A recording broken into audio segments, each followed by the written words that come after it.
you know, just when you have an STR, there's, you know, people that aren't from that neighborhood all the time that are coming there. So we got about 4 or 5 responses on that one.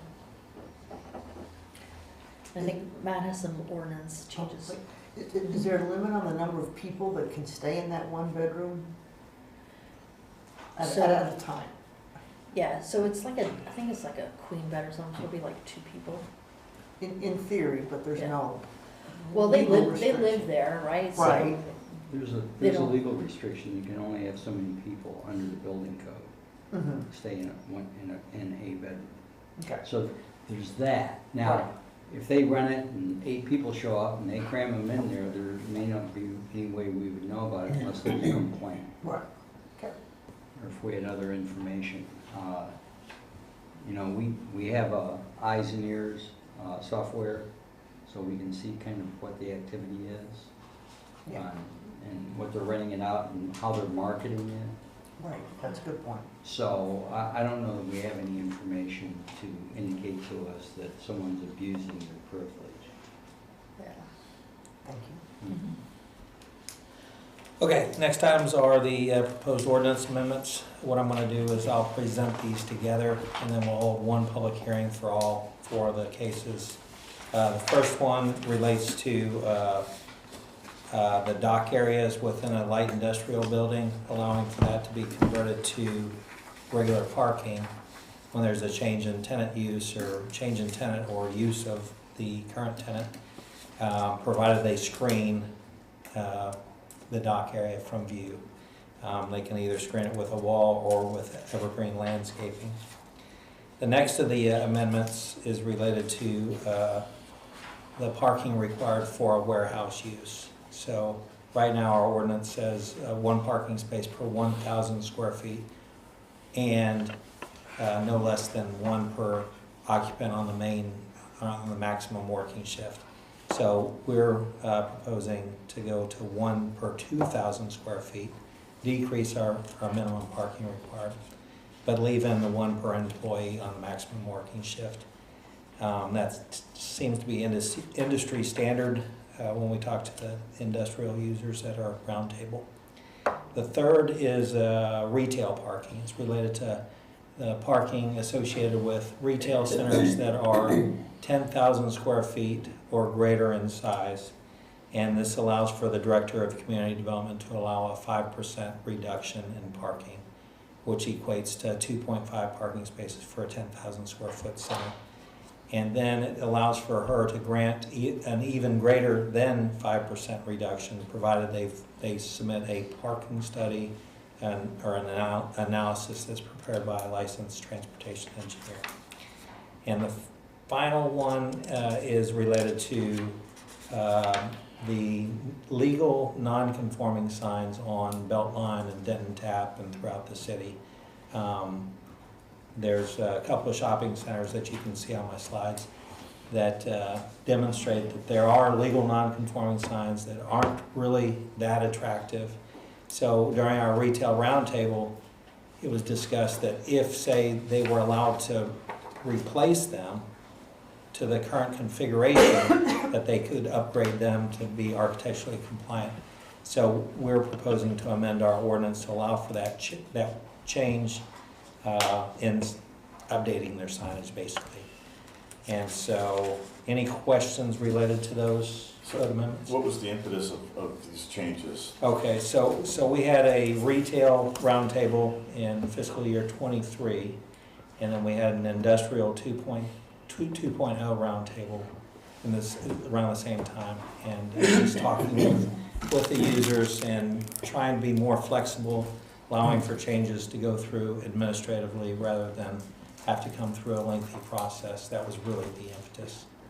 And the industrial site going from 1 to 1,000, 1 to 2,000, did we check other peer cities on what Yeah, the rates are? we did. They ranged from 1 per 1,000 to 1 per 2,000. But we did check with the experts in the industry.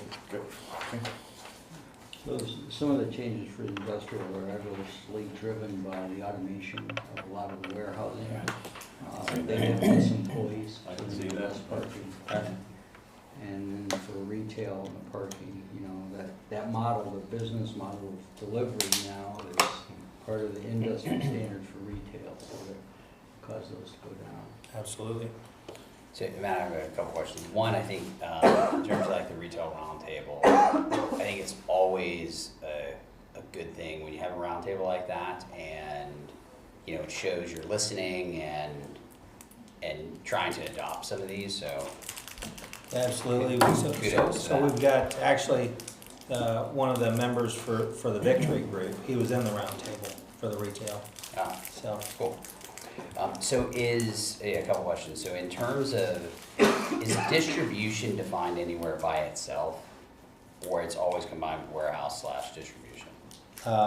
Yeah, I just found it in there. It was defined as warehouse/distribution, so that's why we changed the term, just flat out warehouse. Okay. But distribution wasn't defined. I don't believe so. I think it's Okay. defined as warehouse/distribution. Okay. And that's why we made the change, was to be, So what will the distribution stays at 1 to 1,000? yeah, it's just changing the terminology within the parking requirements to call it warehouse/distribution. No, so I think distribution would be still would be changing to 2,000 Yeah, yeah. Warehouse/distribution is one term, because it's not defined. yeah. And it's actually defined as warehouse/distribution. When they're really two different things. They are. They're defined together though. I know they are. For us, it's probably not, but they are technically different. Yeah. That's part of that whole argument with 3.334. Okay, yeah. So, Okay, so then the second question, place of business.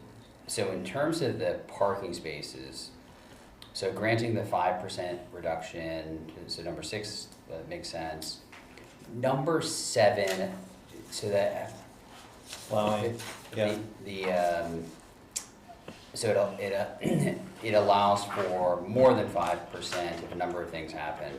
So this one I have a little bit of concern over, because there's a few different things that have to happen or could happen, and it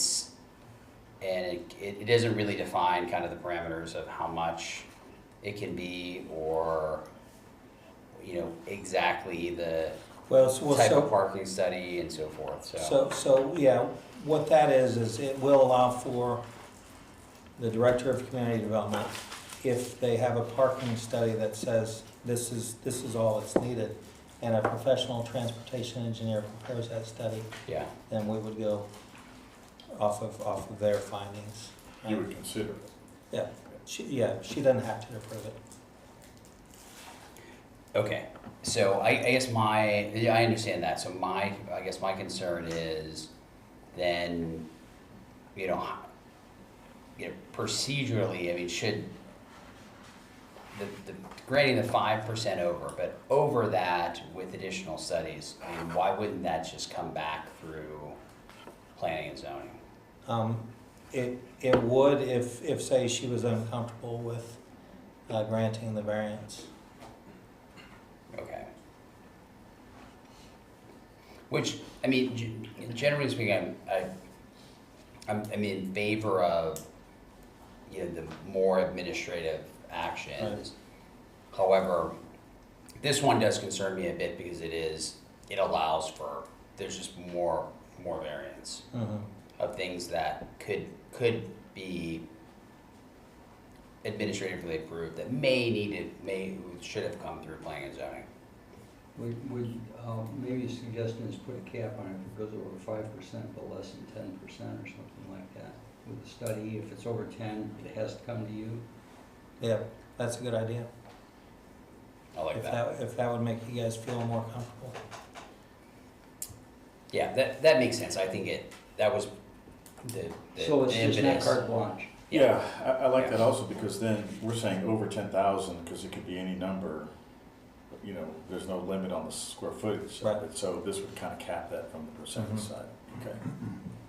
And I think too, it may, you know, I didn't do all the kind of math in my head, but all the existing properties, of all of a sudden everyone says, okay, now I want to reduce, and it could be an onslaught of parking studies and, coming into one person to try to make the It's a call. good idea, but part of what drives this is, in my experience, and where they get caught, and you get caught a lot of times, where the change in use, the retail, now I got 2 restaurants on there, and you eat up all the parking.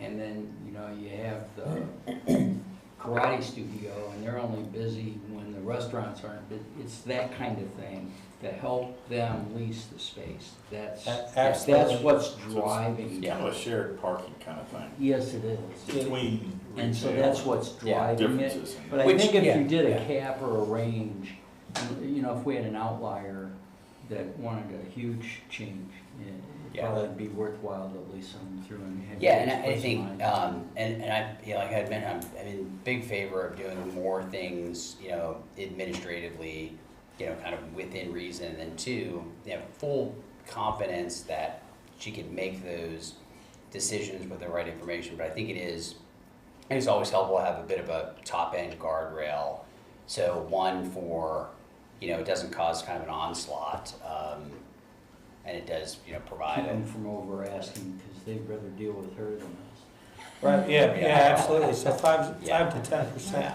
If everyone's comfortable with that, I don't know if I could include that as my recommendation out there. Yeah, they'd say that they would approve it with a cap, 10%.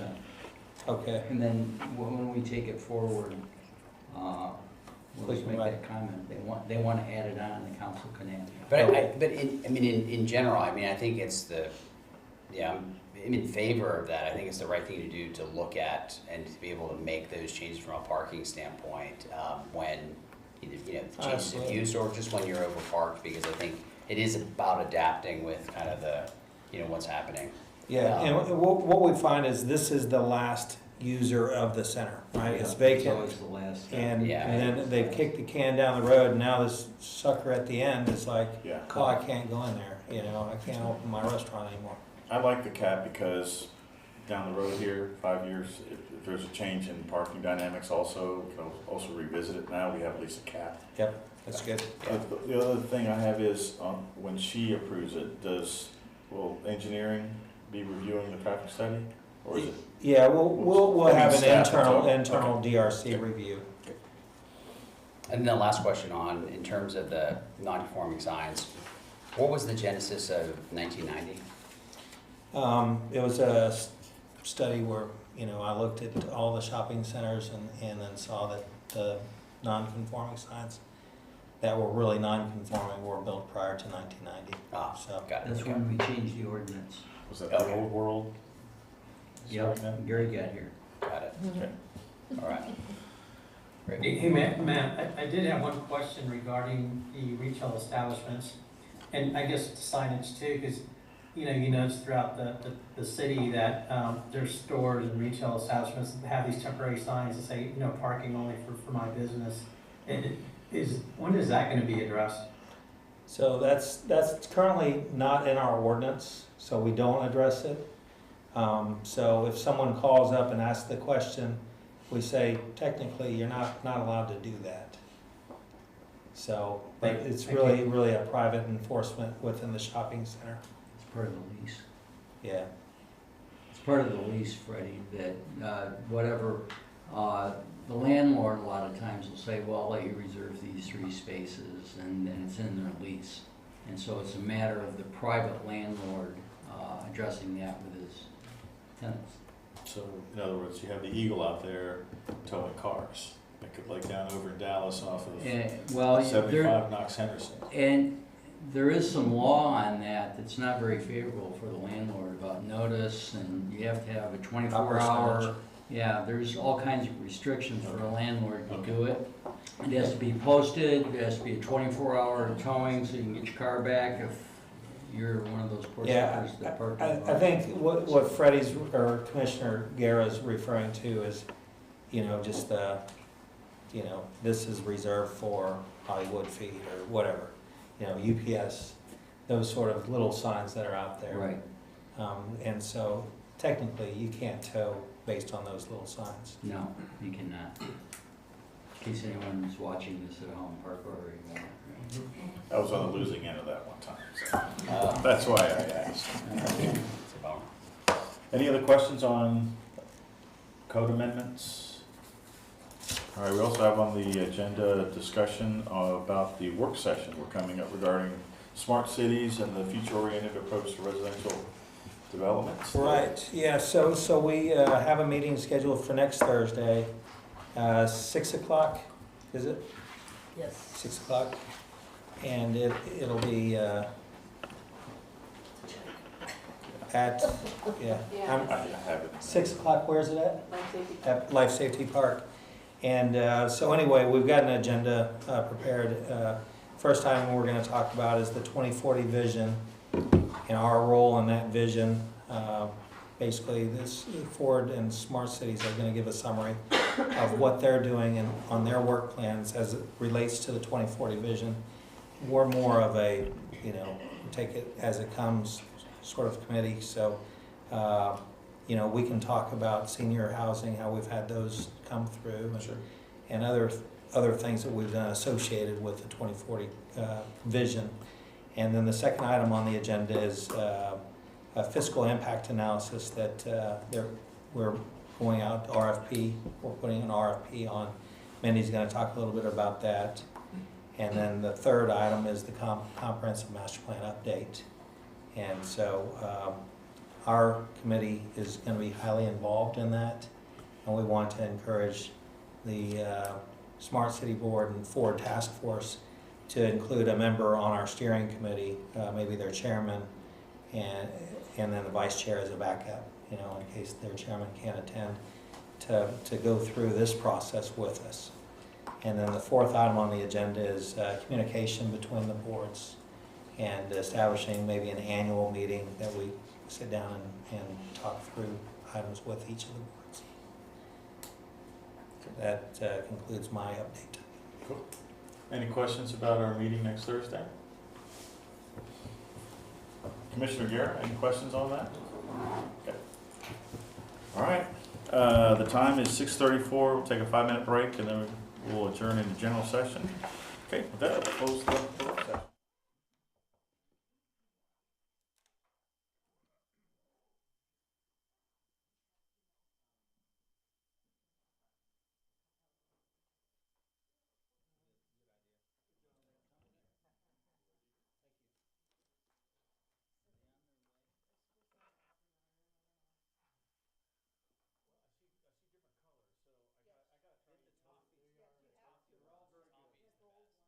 They're all very good.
6:45.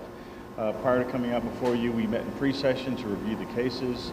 The applicant for item number 6 is on the way, not here yet. So what we're going to do is we're going to move on to another item, then we'll come back. But our first order of business is citizens' appearance. We have several folks on an item not on the agenda tonight. Okay, seeing none, I'll move on to item 5, which is the approval of our the meeting minutes from our September 19th meeting. Is there any discussion by the commission or a motion by the commission? Yes, Mr. Chairman, I move that the minutes of the meeting of the last Planning and Zoning Commission meeting on September 19, 2024 be approved as written. Okay, we have a motion by Vice Chair Portman. Is there a second? Second. We have a second by Commissioner Hafman. Cammie, would you call the roll, please? Sorry. You're fine. Please respond by saying aye or ayes. I call your name. Commissioner Guerra? Aye. Vice Chair Portman? Aye. Commissioner Haas? Aye. Commissioner Mauer? Aye. Commissioner Hafman? Aye. And Commissioner Bishop? Aye. All approved, none opposed, motion carries. Okay, so taking out of order item 7, this is a public hearing to consider approval of PD-301R5-HC Victory Shops, Coppell, a zoning change request from Plan Development number 301, revision number 3, Highway Commercial, to Plan Development 301, revision number 5, Highway Commercial, to revise the concept plan for the overall development of the site and allow for the combination of retail, restaurant, with and without drive-throughs, and a hotel on 11 lots totaling approximately 16.77 acres of property, which incorporates a detailed site plan to allow 16,510 square feet of multi-tenant building with restaurant and retail uses with a drive-through on Lot 3, Block A, on approximately 2.17 acres, a detailed site plan for 16,780 square feet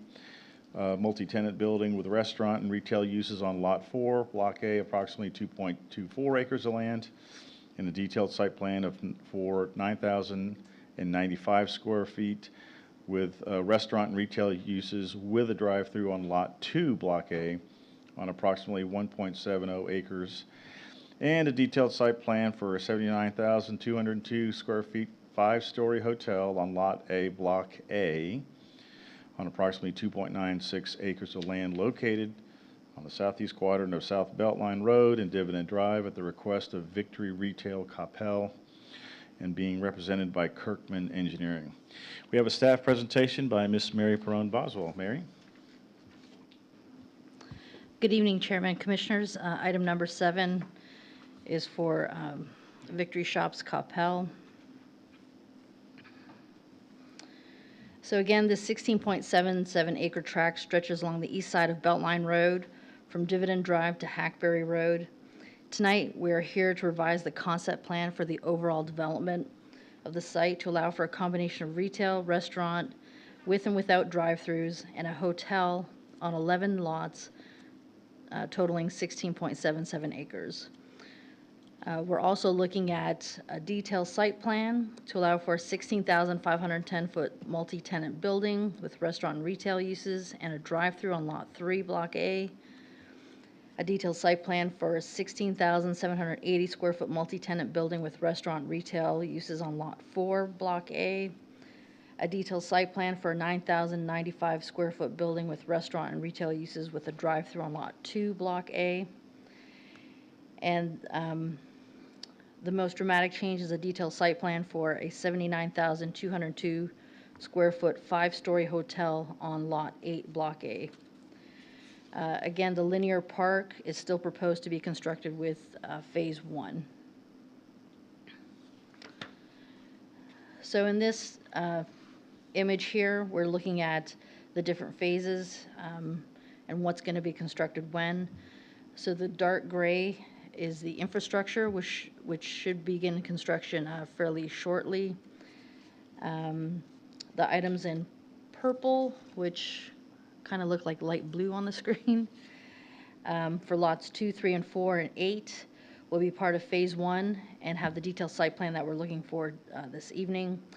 Also, Lot 5, which is on the far right lower quadrant, already has a detailed approved site plan for a salad and go. Then the items in pink will be constructed with separate phases and will require separate detailed site plans when they come through. So access is still the same as previously conceptually approved, with 2 driveway entrances proposed for this site. We have the ones along, one on Dividend Drive, one on Hackberry, and then the 3 along Beltline Road. Sorry, the 2 along Dividend.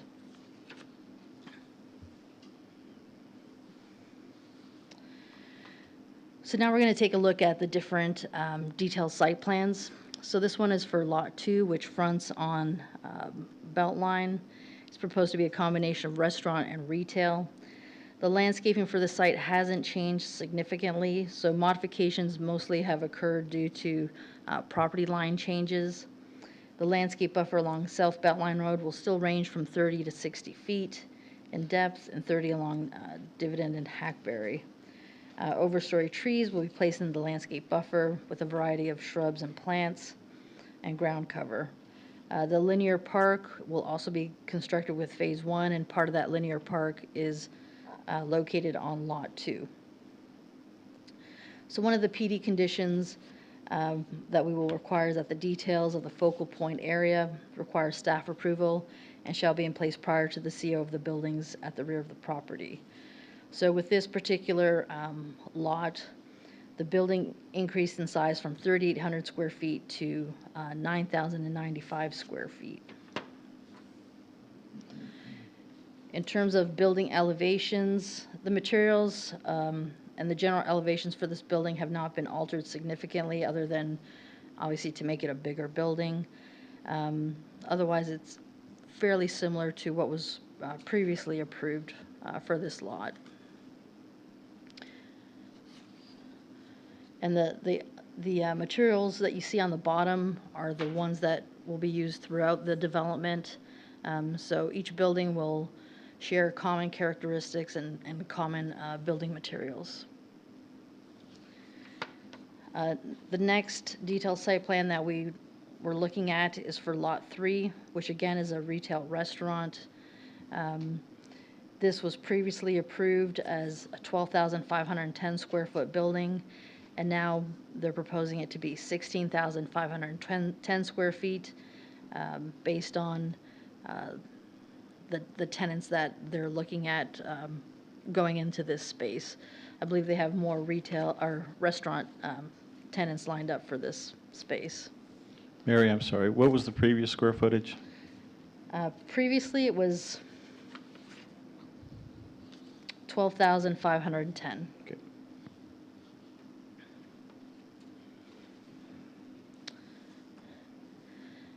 And again, the elevations, like I said, pretty much similar. They share the same material board. The images pretty much look the same, just expanding that frontage to accommodate the larger square footage.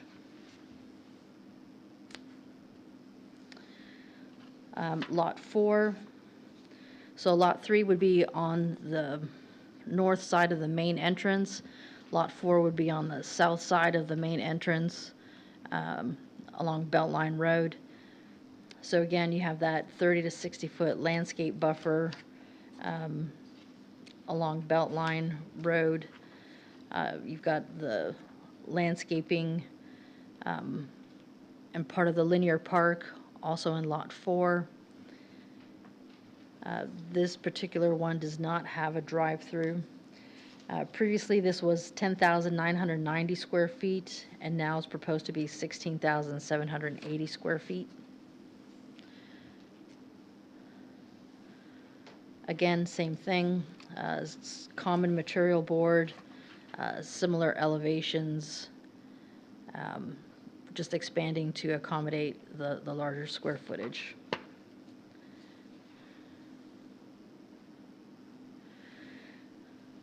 So this is Lot 8, which is located to the rear of the property, the back upper right corner. backs up to the Spring Hill Suites that's under construction currently. So Lot 8 was previously a 33,000 square foot office space. Now they've proposed a hotel by Hilton, Tempo. It's going to be a 5-story, 140 bedroom or room facility with limited service restaurant, a meeting area, pool, fitness room, outdoor plaza area for guests. And this particular lot runs along the back and then down the side, so it has the south end of the main entrance there. So you can see by the landscaping that follows kind of the lot line. And this is the first floor plan for the hotel. The main entrance to the left, you'll have some lounge areas, lobby, an outdoor patio area to the top left, the pool area. Then you can see the fitness room just south of the pool, bar area, and then some of the rooms will commence on the first floor. This next image that we're looking at is essentially the remaining floors, so the second to the 5th floor will be all the different rooms types.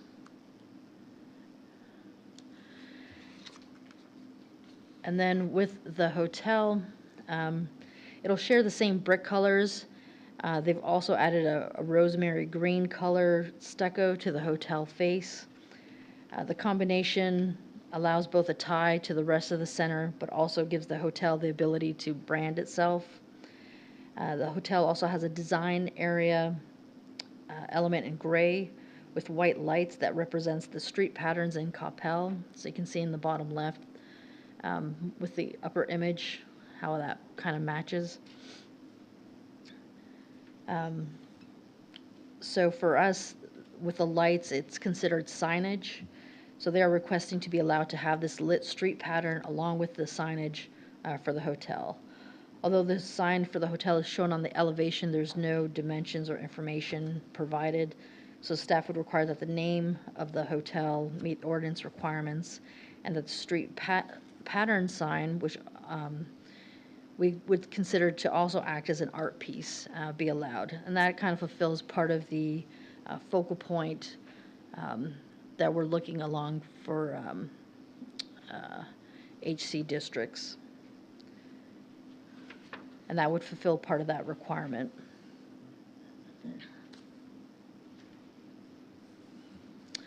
This next image basically shows you the different elevations of the building. Again, you've got the Tempo Hotel with some of that gray and green.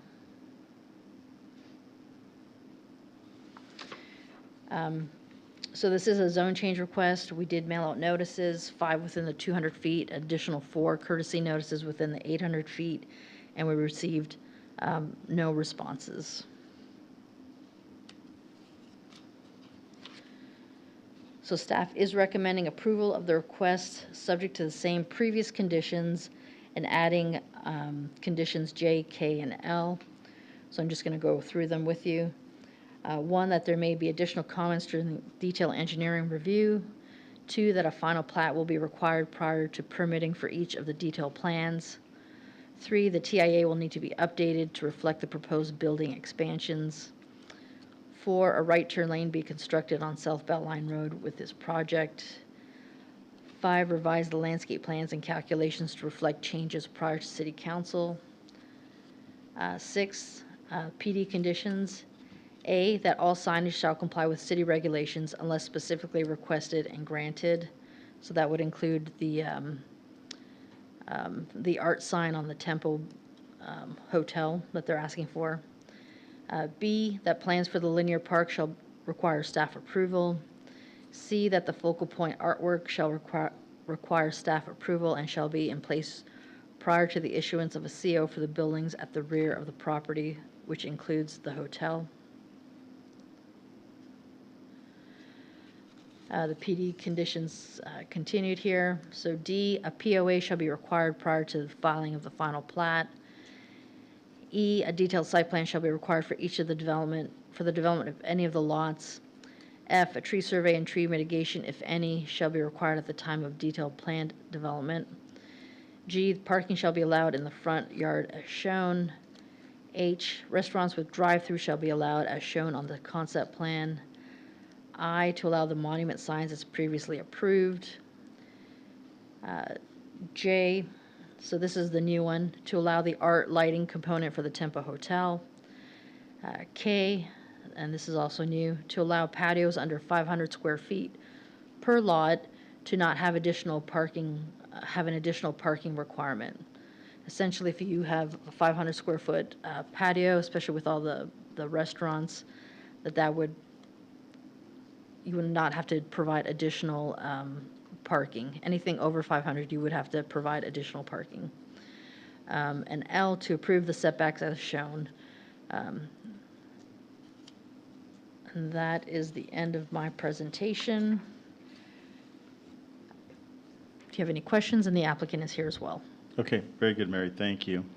You'd mentioned that there was a cursory assessment of traffic. The net increase is part of this application? The applicants may have that information? I know they're going to do TIA Right. after submittal, but has there been any kind of cursory assessment of what the change in site looks like? Yeah, Cole, Okay. is it Cole or John? You want to answer that? We can talk on that here in a second. Yeah. We can talk. Okay, that was the only comment I had, or Okay. question I had of staff. Any questions of staff by the commission? Go ahead, Ed. Yes, Mary, a couple questions on the condition regarding the drive-throughs. Restaurants with drive-throughs shall be allowed as shown on the concept plan. Is that, just to confirm, that that indicates those are the only lots that will allow drive-throughs? Correct, unless they come back through and request something else. Okay. And that was previously granted. Okay. So the majority of this was already granted. The only new ones were J, K, and L. Okay.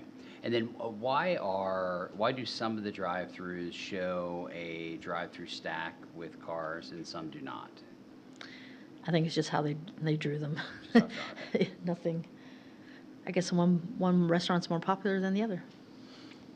And then the last question, as it relates to I think the building or hotel that's under construction that's outside of this property that's contiguous to it, will this property have, it looks like cross-access to that property, but only from, it looks like only from Hackberry, correct? Or from that portion of the site plan, the southern portion? Correct. So I think there will be like a sidewalk connection, like along the rear of some of those lots that are on Bell Line. But actual driveway connection is just the one on Hackberry. Okay. Okay. All right, Any thank other you. questions of staff by the commission? I failed to mention, for the benefit of the public, one of our commission members is virtual, Commissioner Guerra, so he may have questions throughout the process. So, okay, is the applicant here to present the case?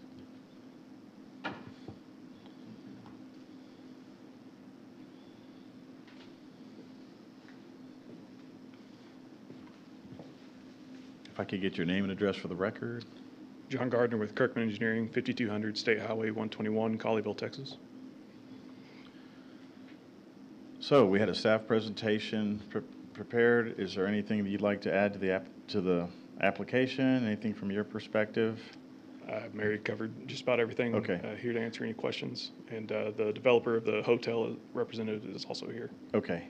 So one of my questions was regarding net increase in traffic and potential impact. Has there been any kind of cursory assessment on that at this time? So we haven't done the TIE study yet, but I will say, so the intensity of the uses on the back half of the property decreased to increase the higher intensity on the front part of the property.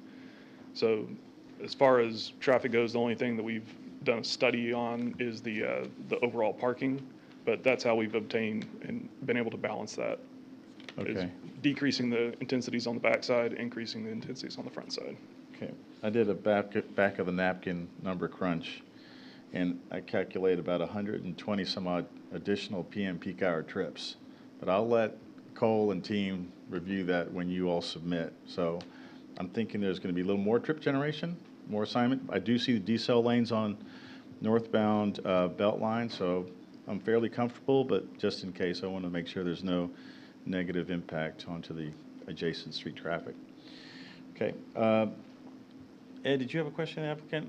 I kind of have one, but it's more of a refresher question.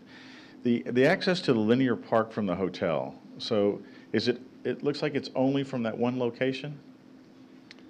On Yes, the, sir. kind of the far east side, or I guess maybe near the front drive of the hotel? Right, there's a 10-foot crosswalk there Right to the here. linear park. Okay. You see that? Out of curiosity, why only there? Why not on the west side or the north side of the site, of the hotel site? I mean, we're accessing a linear park. I mean, Right. we're showing it here. If you're in the hotel and you want to go to some of those other uses, you got to go down, up, over, and kind of zigzag in and out through, versus cutting across the parking lot and you're on the other side of the. Well, the linear park is this here. Right, but that access point So you to come the hotel. right here. Right, we can shift it further north towards closer to the entrance. We don't want to get too close to that intersection. Got it. Okay. Okay, now I recall it now. Okay, I'm good. Okay. Any questions of the applicant by the commission? I see Ed. Yes, so, lot 10, block A, well, it's just lot 10, is that an indication of a, double drive-through, or is that just showing the flow of traffic? It's a single drive-through with just two lanes, so a drive-through lane and then an escape lane if needed. Okay. Okay, yeah, I was just curious because since you're showing the drive-through wrap all the way around the building Right. versus just showing where the stack would start Right. versus all the way around. Okay. And it's one-way traffic behind those two buildings, so that's why we provided the second lane just for traffic flow. Sure. Yeah, that makes sense. Yeah, the genesis of the question was, well, one, if there was a double drive-through, and then two, because you're starting the drive-through at the entrance. So is the intention that entire lane is a drive-through, so your stack would hold 20 cars? It could hold up to that many, but as far as the required stacking, it would extend just behind the building, Okay. the 6 stack. Okay, perfect. All right, thank you. Commissioner Guerra, any questions from the virtual world? No questions, thank you. Okay. Mary, can you refresh my memory? Was there not another hotel site on the far east, right off of Hackberry? Right, so across, Spring Hill, like, Kind of where the legend is. where the legend is, yeah. there is Okay, a that's what I hotel. thought. Okay. Okay, That one's under construction. yeah. Okay. Okay, very good. Thank you very much. Thank you. This is a public hearing. Is there anybody who'd like to speak for or against the proposed application? I don't see anybody who signed up for it, but certainly open to anyone who'd like to provide any thoughts or input. Seeing none, I'll close the public hearing. Any discussion by the commission? Is there a motion by the commission? Yes, Mr. Chairman, I would move to approve PD-301R5-HC, Victory Shops Coppell, a zoning change request from PD 301R3HC, Plan Development 301 Revision 3 Highway Commercial to PD 301R5-C, Plan Development 301, Revision 5, Highway Commercial, as described in item 7 of the sheet delivered to the commission. Okay, we have a motion by. Subject to staff conditions. Subject to staff conditions. We have a motion by Commissioner Portman. Is there a second? Second. We have a second by Commissioner Marr. Cammie, would you call the roll, please? Please respond by saying aye or nay as I call your name. Commissioner Guerra? Aye. Vice Chair Portman? Aye. Chairman Haas? Aye. Commissioner Mauer? Aye. Commissioner Haveman? Aye. Commissioner Bishop? Aye. All approved, none opposed, motion carries. Okay, thank you very much. Thank you. Is the applicant here on item 6? Okay. We'll go back to item 6 on the agenda. This is to consider approval of PD-134R4-SF-7, that being 134 Turnberry Lane, a short-term rental. Zoning change request from PD-134R-SF7, a zoning change request from Plan Development number 134 revised, single-family 7, to Plan Development 134 revision number 4, single-family 7, to consider allowing a short-term rental for one room on 0.17 acres of property located at 134 Turnberry Lane at the request of D.T. Carell, the property owner. We have a staff presentation by Ms. Mary Perron Boswell. Mary? So on May 30th, 2023, the City Council approved an ordinance amending the Code of Ordinances, Chapter 12, Article 30, for short-term special use permit required for lodging houses, which includes short-term rentals. Short-term rentals are required to have a special use permit in addition to registering with the city in order to legally operate in the city of Coppell. This particular home has a guest room that is separate from the rest of the house. You can see outlined in the yellow circle. Typically, a special use permit is required for a short-term rental because this lot is currently part of a existing planned development or PD district. An amendment to the PD is more appropriate and essentially accomplishes the same results as an SUP. So the applicant has owned the home since 2021 and has a homestead exemption. The applicant is wanting to rent out one of the bedrooms.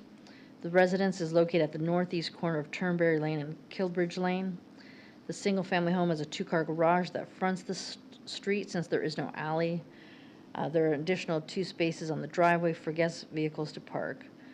Since this is a corner lot, there's also additional parking on the street along the side of the house. As I mentioned, this particular home has a guest room that is separated from the rest of the house, but it's covered under the same roof line. So it has its own entrance and is the room that is being proposed to be rented out for the STR. It's located at the front of the property, and it has an attached bathroom as well as the bedroom.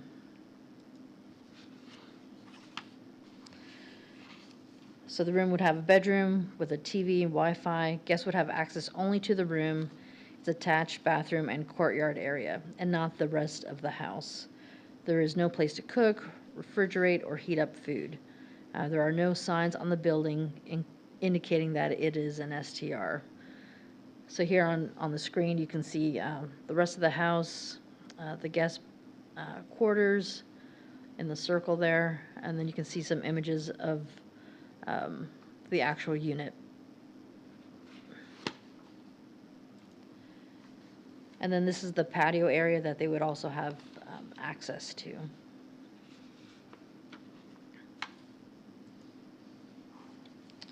So the home received a permit for an STR in 2022 after staff found it online without a permit. They had purchased the house in 2021. It was used for short-term rental and the license expired in early 2023. Staff had reached out to all STR owners of the new approval process and the expiration dates. We did find the home advertised online for rent in July of this year, but it was since removed after we spoke to the applicant, reminding them that they needed to go through this process. Their hot taxes are currently up to date. They were reminded once to pay for their hot taxes. We did speak with Ms. Coppell. She has indicated that she does live there.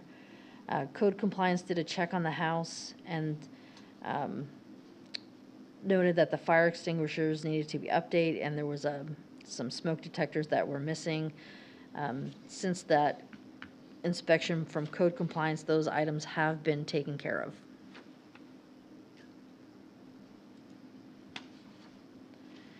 Staff did contact the police department. There have been no police calls to this house since this applicant has owned this residence.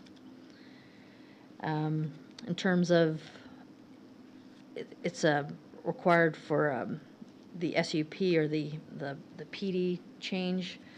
Since it is a zoning change, we did mail out notices, 23 within 200 feet, an additional 116 courtesy notices within 800 feet. We did receive about 7 calls, most of them asking what was going on and wanting more information. 2 that were opposed. And just before we walked in here, I saw that I had an email from, I believe, someone on the HOA saying that they were also opposed to this. But I believe they were having a representative attend the meeting.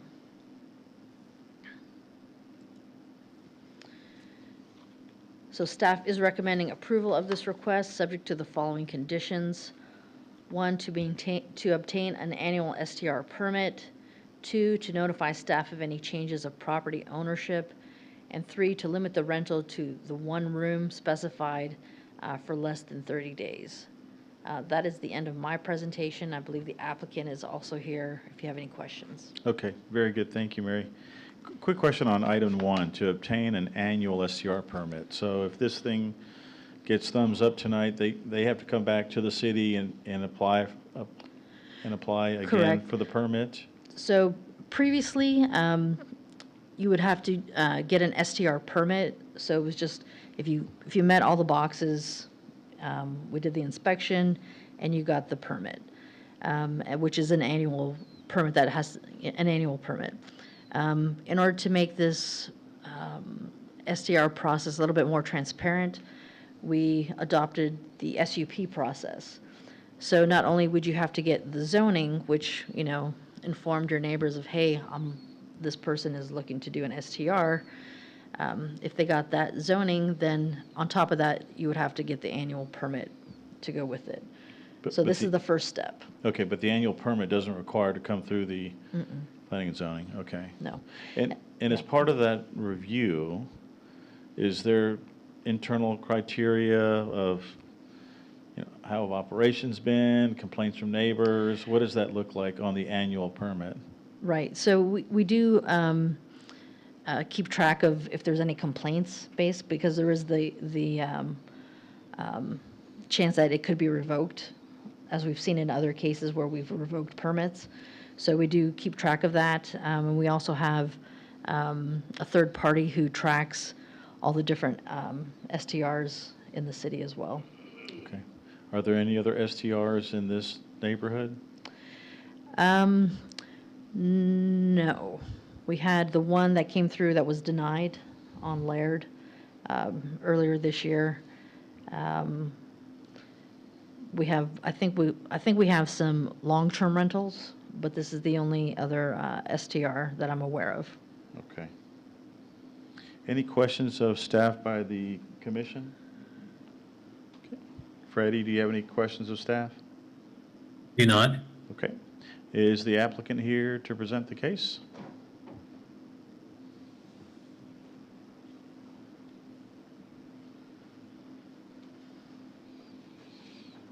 Hi, how are you? If we could get your name and address for the record. Yes, hi, my name is Aditi Corral, and the property address is 134 Turnberry Lane, Coppell, Texas. You can pull that down if it's Okay. there. Just the whole thing. There Yeah. you go. Okay. And question regarding the number of times you've had it rented, say previously rented since you're coming through for new. How many out of the year? The number of times you rent it out. Yes, it's a short-term rental. We don't do it more than 30 days in a row. So I don't remember the exact number, but like we get it like 3 to 4 bookings in a week for a day or two. So maybe in a year, I would say 4 times, 2 in a month, 8, like around 70, 80 times in a month, in a year. In a year, okay, okay. And you all started the STR in roughly 2022? Yes, And have you ever had any issues with any of your, never. okay, Never, because the guests are limited to the property. They can just access their room and the courtyard. They do not have access to the main house, and they have a designated parking spot. So no issues. Yeah, it was going well. okay. Any questions of the applicant by the commission? I do have one. I guess in regards to your neighbor that's adjacent to you, any complaints from him or her? We have never ever got any complaints till date. Thank you. Thank you. I do have a question. Just looking at the layout of the home, I've never seen a layout like that before. Yeah. So was it designed initially as? No, we bought this property back in 2021, and we had been doing the STR at different cities previously. So Okay. we picked this property for this one of the reason was this as well, because this layout is something where we can do like short-term rental, looking at that one room. So yeah, we did not do any changes. It was that way since we bought the property back in 21. Interesting. I've not seen Yeah, a layout it's like pretty that. cool. Yeah. Okay. Okay, thank you very, very much. We reserve the right to maybe bring you back for any questions following Sure. the public hearing. Sure. Thank Okay, you. thank you. We do have several folks that have signed up to speak in opposition. I'll run down the list here. You have 3 minutes to speak on the item. Cammie has the official clock. She'll let you know when you have 1 minute left. We only have 3 signed up, but if there's others who'd like to speak on it, we can take those after. But why don't we start with Charles Poole? Charles, and then followed by Carter Smith.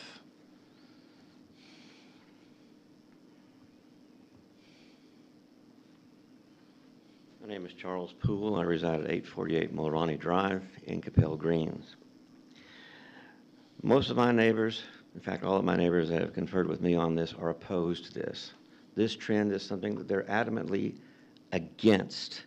We are fighting both in our neighborhoods and in our society to make sure that single-dwelling homes stay just that. Now, I have no complaints against the neighbor who's trying to do this or continue doing this, but their short-term gain certainly cannot be weighed against the expense against the neighborhood. Whereas they may be limited to the house and they may be limited to a parking spot on the floor, on the drive, it does not limit their access to the neighborhood. So naturally, the people that I know, my neighbors who look out for me, I look out for them. They know when I come, when I go. I look out their house when they're gone out of town. They look after mine. We know each other's pets, in fact. But to introduce the unknown, that is exactly what it is, the unknown. The parents of the children on my block are they're concerned to the point of detriment to their health about the neighborhood, the flow of traffic, the people coming and going. How many times have we accessed our own cameras on our doorbells to see who, what, and where was in our front yard? I hate to say we're living in a moment of fear, but it goes that way eventually. And we want to protect our neighborhood because it is a neighborhood. So I urgently ask, and I do say prayerfully, that you consider denying this for the purposes that I've stated. I release my time to the next speaker. Thank you. Quick question for Yes. you, sir. Were you aware that it was an STR in 2002? I have been told, yes. Have you ever, from your perspective, seen any issues? My involvement had to do with a house that was on adjacent to our street. Okay. And that there were quite a few things going on in the middle of the night down there that made us concerned, and I became very involved with that one. As to this one, no, I have no recorded issues at this time. Gotcha. Okay. Thank you very much. Okay. Carter Smith, and then to be followed by Oswaldo I'm sorry, Aralawa? Okay, he'll be next, okay. He can tell you when he comes up, because I know the man, but I can't say his last name either. I've lived in the neighborhood since 18, really awesome neighborhood. Know the majority of the entire neighborhood. Been on the HOA a couple of times, and it is one of those things to where we know the vehicles that are coming in. There's two ways in, on Turnberry or Falkirk. And I do pay attention to the number of cars that are there. There's not been any issue, but I do pay attention to the different vehicles that are located at this particular property. And like I said, it's a single family zoned area as far as there's a broad cross-section of young people with young kids and old codgers like me. And it's a really awesome little neighborhood. And I just want to see it stay that way. The situation with Laird was very different. It was easy. We had 30 people show up. But there is the concern that's been shared with Charlie and myself that there is opposition. I wish more would have shown up. It's just a concern for where the neighborhood might be going. Are we going to start running businesses out of our homes? You know, they're just those kind of concerns. Where does it, if we start, where does it stop? So those are my concerns. Thank you very much. Oswaldo? Oreyawa? I don't know if I got that right. Osvaldo Orellana. Orellana. 152 Falkirk Drive. Thank you. I am against this zoning changing because guests might not be familiar with the community rules and regulation, which can lead to a lack of accountability. It can put more strain on community resources like water, electricity, and waste management. This type of rental can cause traffic and parking issues. Also, it opens the door for more short rental that can increase the risk of crime and suspicious activity. Homeowners regularly conduct background checks on rentals. Short-term rental can affect the sense of community and interaction when people are constantly coming and going. Certainly, the property value in our community will be jeopardized. I feel safe and comfortable in Coppell Green, so I wouldn't like when this changes. Yeah, I request you deny when this zone changing. That's all. Okay. Thank you very much. Mr. Chairman? Yes, I have sir. a question. Yes, sir. Oswaldo? Yes. Thank you, Oswaldo. I appreciate your comments, sir. Can you hear me okay? Can you hear me all right? Yeah. All right, thank you. I appreciate your comments. I would ask you and the rest of your colleagues who are opposing this zoning change, are there other rentals in your neighborhood that are in existence? Maybe they're long-term rentals? Yeah. And are you? No. I'm aware that there is long-term rental in Coppell Green, no short rental. I wouldn't like when this be changed because So there's no other risk short-term for rentals? our community. I'm sorry, sir. Yes, there's no other short-term rentals in your community, but there are other long-term rentals, you're saying? In the next neighborhood over. In the next neighborhood or in your neighborhood? I'm not aware of that. I'm aware of two long-term rentals running around me on. Okay. If I could, let me redirect to staff. Are we aware of officially in Coppell on long-term rentals? there's some long-term rentals. I know of one, but this is the only short-term rental. The other one that was applied for was denied on Laird. Yeah, okay. Thank you very much. Is there anyone else who'd like to speak on the item?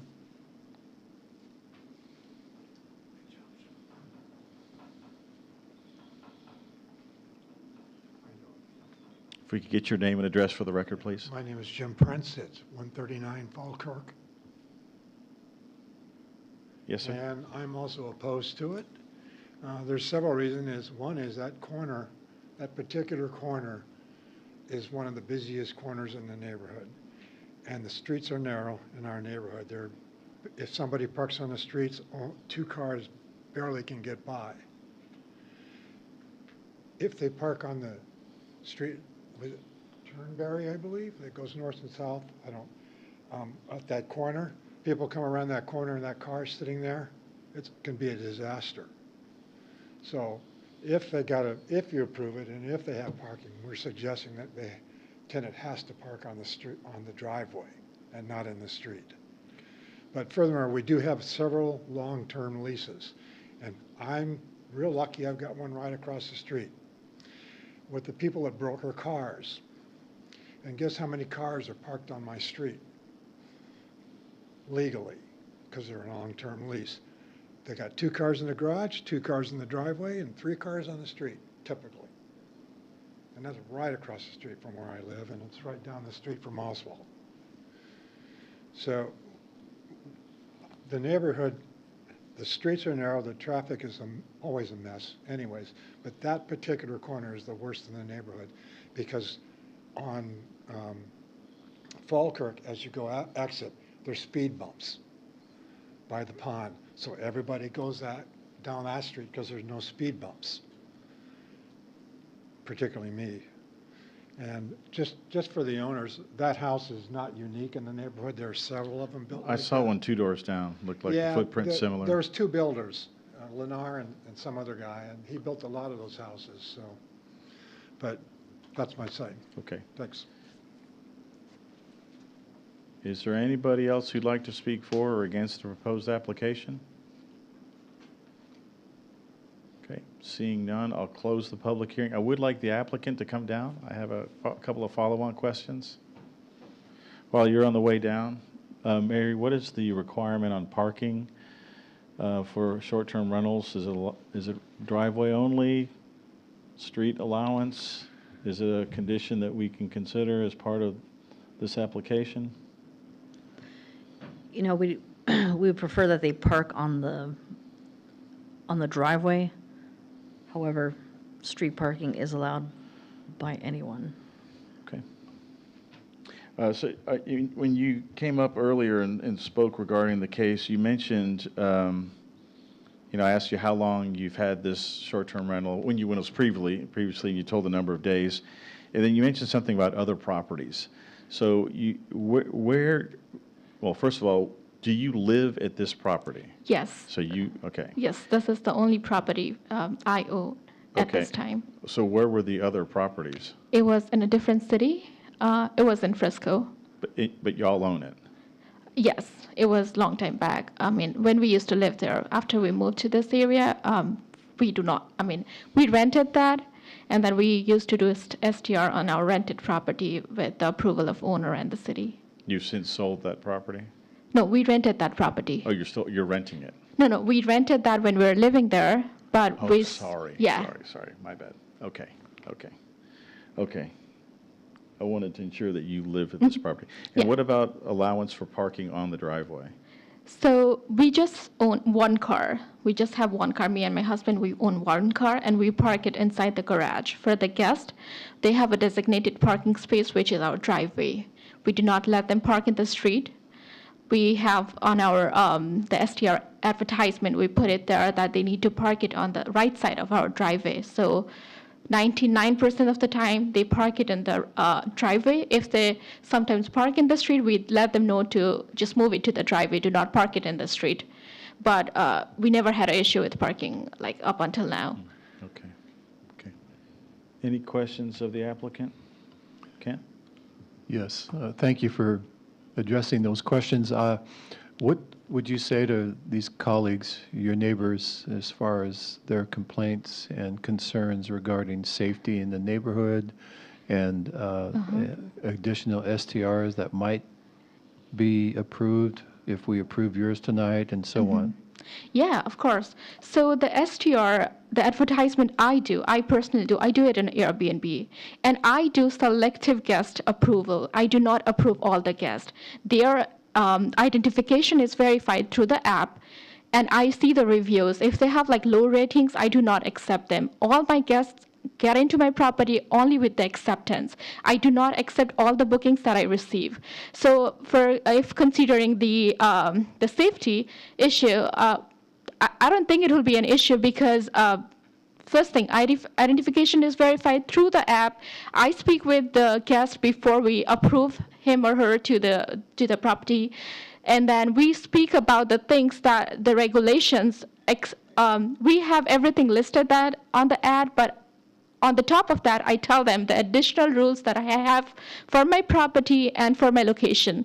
So we do lots of, I don't know if I can show you the conversation I have with my guests before I approve them, but it's a very long conversation that I make with them before I actually bring it to the location. So I believe there should not be a safety issue, and there has not been a safety issue because the guest comes after lots of consideration. I do not accept everyone to come to the location. So it's, verified people only with good reviews. If they have just maybe 1 4-star, I don't accept them. I accept all the guests with 5 stars reviews. So maybe that's one of the reasons I never had an issue. And then also to add on this, I only accept one guest. Like I don't accept couples. It's just one guest with no kids and no pets. Just single person for a night or two. They just come there because we are very close to the airport. They just come there to sleep and they just go in the morning. Most of them do that. So that's. I don't think safety should be an issue. And the other issue my neighbors raised about the parking, as I mentioned earlier, I have a designated parking space for the guest, so they will not be disturbing the traffic there at the street because they will be parking at the driveway. So that should not be a concern again. So yeah. So what is your reaction if we added another condition as a requirement that it's parking on the driveway only? Absolutely, I can take that. Yeah. You mentioned that you vet your customers. Has staff been privy to some of your line of questioning to staff? You said you had a long list of questions you could share. Have they been privy to that? I don't know if they are, no, but I can share that. I have it on my, I use this app called Airbnb. So there, I have restrictions, like I have rules and regulations that they need to follow before they send me a request. And even after they send me a request for a night or a two, they go through questions with me, and then only I approve it. And because Airbnb also allows you to just do the instant booking. My booking doesn't let the guests to do the instant booking. So they need to go through the process to do the reservation. And I don't accept long-term reservation. I mean, most of my guests up until now, they have been to my property for a night or two. They are here for like some kind of seminars because the Grapevine is close by. They just come for the seminars, or they come because the airport is nearby just to sleep before they take their flight. So up until now, I've been blessed with like good guests, no problem, no issues with the communication, no issues with the parking spot, and yeah. And how long have you lived at this residence? We moved here on September 7th of 21. Of 21. And are you active in your homeowners association group? Yes. Yeah, I read all the messages that come through. I try to attend the meetings that they invite me to. Yeah, I try to get involved as much as I can. Gotcha. Okay. Any other questions by the commission? Ken? Yes, just in terms of security and such, are you say you live there in the home, is that correct? Yeah. Yeah. Would you mind me asking who else lives there with you? It's me and my husband. And we have a security camera all over the house. We have, I think, 8, 9, 10 cameras outdoor. We have the cameras inside the house, so it's fully secured. We have the ADTs, not ADT, the I don't remember the security company name on top of my head, but we have a proper good security system in the house. There are cameras. We monitor the guests through the cameras. We have mentioned that on our listing that they get monitored all the time whenever they are in the property or even like we have the cameras facing towards the street, so they get monitored whenever they are coming to the driveway as well. So they are monitored 24/7 when they are there.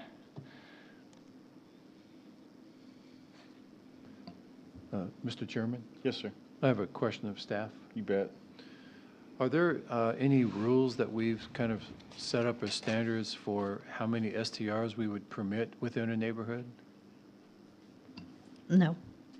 The whole point of having the SUP process is that, we notify the neighborhoods, and that gives them the opportunity to come out and speak on that item. So all STRs have to come through our planning process before they're approved? Okay. And would it be appropriate to consider the kind of density that we might think would be appropriate for STRs within a neighborhood? At this time, that's what the zoning is for, is to have the process. Previously, if you just met the requirements, checked off all the boxes, you could have an STR. And there was no notification of the neighbors till after the application was already approved. And then they would find out, oh, there's an STR. This allows, just like anybody else, to zone a piece of property. They get notified, and they have an opportunity to come to these meetings and speak on the item. I'm sorry. Mary, let's just hypothetically here, if this application went down south tonight, it was opposed or denied, could they come back and apply again, or for an STR? Yes, but if it was denied tonight, they could still appeal it to the city council because it's all right. it's a zoning case. Hypothetically, Yeah. and let's say they go to council, it gets denied, Mhm. and they decide some time later they want to try again. They're not precluded from applying again. Correct. If there's a desire to do that. Yes. Okay. Freddie, any questions? You have a question for the applicant. I guess my question is, what's your typical interaction with the renter when he or she is there? So we like to give them some privacy. We only get involved if they have questions or we have concerns. So we do it through the app. We do not, there are so many times I haven't even seen my tenants, like the guest, I would say. For many times I haven't seen them coming in or going out because, and the other thing is I work completely remote. I'm home all the time. So I do the surveillance myself as well, not only with the security camera, but with myself as well. So I'm home like 24/7, I would say. So yeah, the interaction would be whenever it's needed. It's not, I don't go and hang out with them or something, but I just try to answer their questions whenever they have, or just let them know my concerns if I have again. Thank you. Hopefully you're not feeling offended by these questions. Yeah, sure. We're thinking about the neighborhood. And so we're just trying to vet the process. Is this home your first home? Yes, it is. Okay, so prior to here, you didn't own a home, nor did you rent out rooms as a rental or anything? I did not own a property, but I rented a whole house. So You rented the house. Did you have short-term rental Yes. as part of the rented house? Yes. So you've always done that? For some time, yes. Okay. Have you ever encountered Never any- ever. Never ever. Never ever. And previously I used to do it, as I mentioned earlier, I did it in city of Frisco.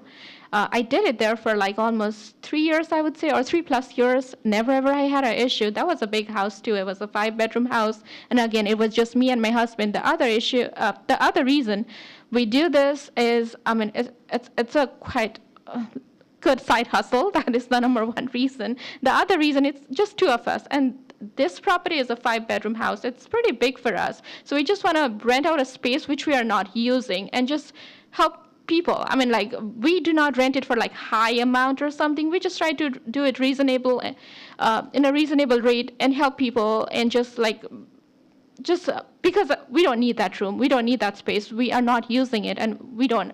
I mean, it's just two of us there, so yeah. It's not a lot of people in the house. No pets, no kids. Okay. Any other questions of the applicant by the commission? Okay, thank you very much. Sure, thank you. Okay. Any discussion by the commission? Yes, for the fellow commissioners. I think hearing the community in terms of the perspective on short-term rentals, I think is really important in terms to inform, how we think about these and what we do. I think the challenge with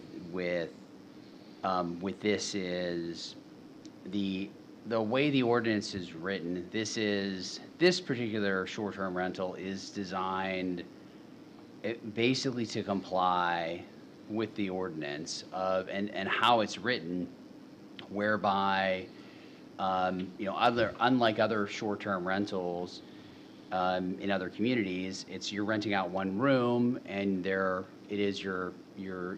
have someone living there, or a property manager, or it's your primary residence, and you're renting out a room, and it's really designed in that nature, and this one fits into the design of the ordinance. So, not to downplay the concern with short-term rentals in terms of in the community, but I think this does fall into how the ordinance is written. And then as a reference from a parking standpoint, I would not be in favor of adding an additional condition as it relates to requiring the parking to be in the driveway for a number of reasons. One of which is how to monitor, how to enforce that, and then ultimately if the renter parks their vehicle on the street, and they would be within their right to park on the street, how would you enforce towing their vehicle? Or it would just be too difficult to enforce. And I want to just mention that to my fellow commissioners if anyone's thinking about adding a condition, to make sure they had that perspective. Okay, great point. I quite honestly, I'm on the fence on this one. We've had a handful now, 4 or 5, and I think there was one other one where it was a single room that was approved. The others, I think, have been kind of hit and miss. But other than the concern that we're hearing from residents, the neighbors, that there are issues with a longer-term rental. Not to say that there would be with yours, but the potential compounding of this and the desire of the neighborhood to stay as a true single-family neighborhood. I know I've gone the other way in favor in the past, and I don't know why I'm on the fence, but I'm not fully to the point where I could vote approval from my perspective, out of concern for long-term effect of the neighborhood and the integrity of the neighborhood. No offense to you all, so that's why I was asking those kinds of questions. You're a new resident, as opposed to a resident that's been there a long time, and now you want to, side hustle, whatever the word was, make you have the extra space. But it's a new resident bringing in a new concept, concerned by the neighbors. Other new residents are going to come in, immediately going to start doing the same thing, and so that's why I'm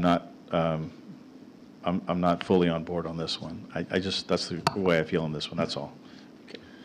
Mr. Chairman, so I take comfort from the fact that any STR that comes that wants to be added to that neighborhood would have to come through this body here. And I'm very sensitive to the concern of the neighbors that for expanded growth of STRs within their neighborhood. I'm not opposed to this. She's met all of the criteria that we have asked. And also, I haven't heard one neighbor complain about how the occupant has managed their STR. They seem to be in good standing with the neighborhood with respect to how they're maintaining their property and how they're regulating the STR renters that come in. So I'm not concerned about that because we do have the ability to decline or deny any future STRs within that neighborhood. I think the idea of how many STRs are permitted within a neighborhood might want to be considered at some point by the commission with respect to some kind of guideline that would, give us a framework on how to approach and think through STRs and the density of STRs within a neighborhood, because who wants STRs everywhere? I don't think any neighborhood wants STRs everywhere, I'm pretty sure. So, but an STR here and there for people who are responsible and who meet all the criteria, I'm not opposed to, as long as it's managed well and that the neighbor, the owner of the STR is considerate of the traffic impact and the upkeep of their property. And as far as I can tell, there are no complaints about that with this ownership. So I'm in favor of this particular application, but would look very closely at any future STRs within the neighborhood if they were to be applied for. Any other discussion by the commission? I was gonna mention one thing. I'm on the fence on this also. I guess my concern is this room is isolated. There's no access to other common areas within the house, and I just that the vested interest in the homeowner. She spoke about cameras, and again, my concern is just this is a room that's just set aside. It's just one bedroom. That's my concern is just I think there should be more interaction and have that greater vested interest in exactly what the renter is doing. So that's my concern. Okay. Cindy. Thank you. Yeah, this case reminds me, I think it was the first STR we had last year, which was a woman that was renting a one-bedroom, and she was like a super host or something on Airbnb. And I find these cases very similar. She apparently fully vetted her tenants, residents, whatever, and it was, for 1 or 2 days, they were also here on business, going to the airport, and there weren't any complaints, so I'm probably going to be in favor of this issue. I remember that case. Okay, any other comments or discussion? Ed? Yeah, one last comment. So I think in, hearing the other commissioners, and to reiterate, I think the challenge is that our question today is not whether or not we allow short-term rentals. We do. There's a path, and it's written in the ordinance. And so I think whether or not we philosophically agree with that or not, there is a path, and if someone meets the guidelines of the ordinance, and in this case, this is a house that's almost specifically designed to kind of meet the ordinance. I mean, we're reviewing this particular case today, and not the broader concept of allowing short-term rentals. And so and the reason I mention that is I appreciate the community input and the perspective, and want to let everyone that knows that comes out that we are not making a judgment on short-term rentals, broadly speaking. We're just looking at the case at hand. I do think it's important to note that my fellow commissioner mentioned, that this does give us the ability to monitor how many of these are in a neighborhood and the density of it, and then also how things are managed as well. So it does give us the ability to, ensure that everyone has quiet enjoyment of their property. And so I think that was just, important to reiterate. Okay. Any final discussion? Excellent points by the commission. Okay. Any final discussion? Is there a motion?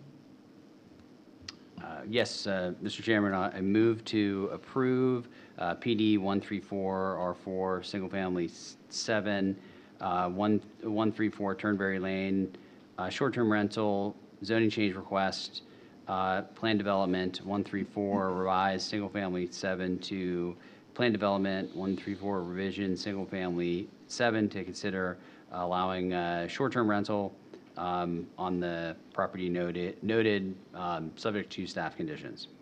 Okay, we have a motion by Commissioner Marr. Is there a second? I'll second that. Second, Commissioner Hafman. Cammie, would you call the roll, please?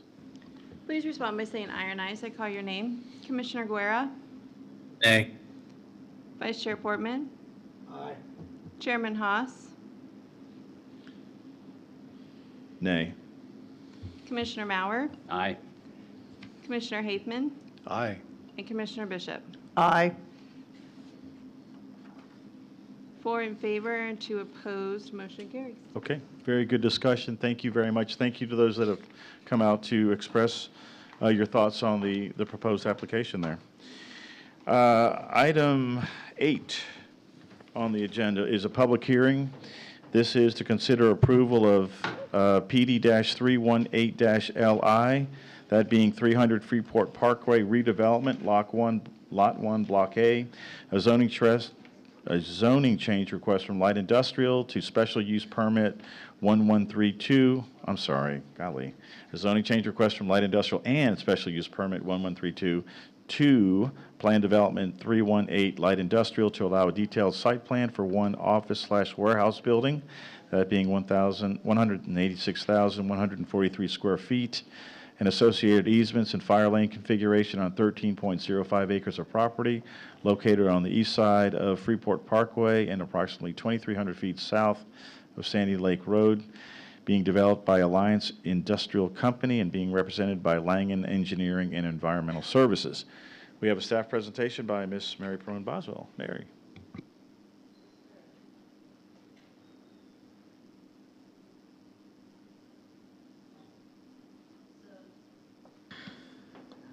It would help if I turn the mic on.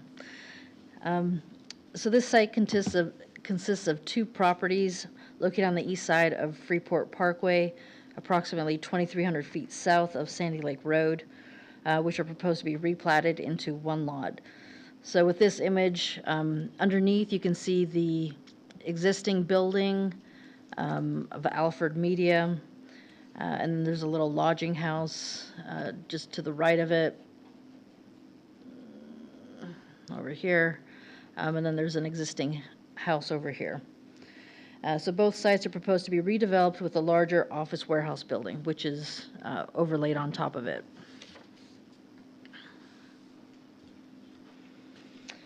The proposed building is approximately 186,143 square feet and will be situated east to west on the site. The southern end will be the front facade, with the northern end containing the truck court area, and will have 55 overhead doors. The site will provide 233 car parking spaces along the east, west, and southern sides of the property. The building is a spec building with the ability to house 1 to several businesses. To the south is the city's Rolling Oak Cemetery, which ranges 4 to 8 feet higher than this site. So one of the PD conditions is to allow for a living screen in lieu of a masonry screening wall, being requested along the northern and eastern property lines where it abuts residential. Along the majority of the northern property line exists an 80-foot deep tree preservation easement that's outlined in the green on your screen. So this extends to the eastern boundary where it becomes 50 feet deep, tree preservation. A dense tree line acts as a natural living screen from the residential, and that's another reason why we would be in favor of no masonry screening wall. Along the southern property line, the tree line with the retaining wall and the site being lower would also screen the cemetery property. Another PD condition that is being requested is to the City of Coppell's Clomer application requirement. This request is not the purview of the Planning and Zoning Commission, but of the City Council. The Federal Emergency Management Agency, or FEMA, does not require a Clomer for the kind of work that this project proposes. The applicant has prepared a downstream assessment and an on-site detention basin to adequately manage the proposed stormwater runoff from the development and mitigate any floodplain impacts. Langen's study provides supporting information showing there would be no adverse impact to the Cottonwood branch as a result of the proposed project. A letter of map revision, or LOMR, application will be required upon completion of work within the floodplain. So here on the map, or on the screen, you can see the tree preservation easement in green, the truck court area in the yellow, and the proposed detention basin on the top left.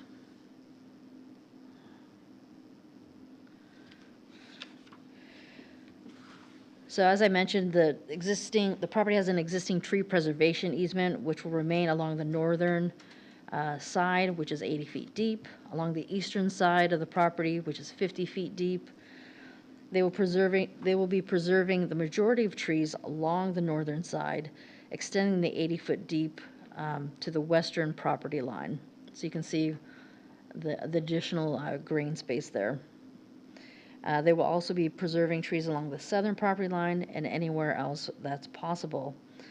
Obviously, they will be cutting down trees for the truck court area and where the building and drive aisles will be. And they will be paying approximately $637,250 in tree mitigation fees. They will be proposing 98 trees on the site to be planted, and they've upgraded those from 3-inch to a 4-inch caliper. That will be planted not only in the parking islands, but around the building and perimeter, filling in any gaps of the existing tree area. So you can see that on the map. Shrubs will also be planted to fill in any gaps from the screening wall.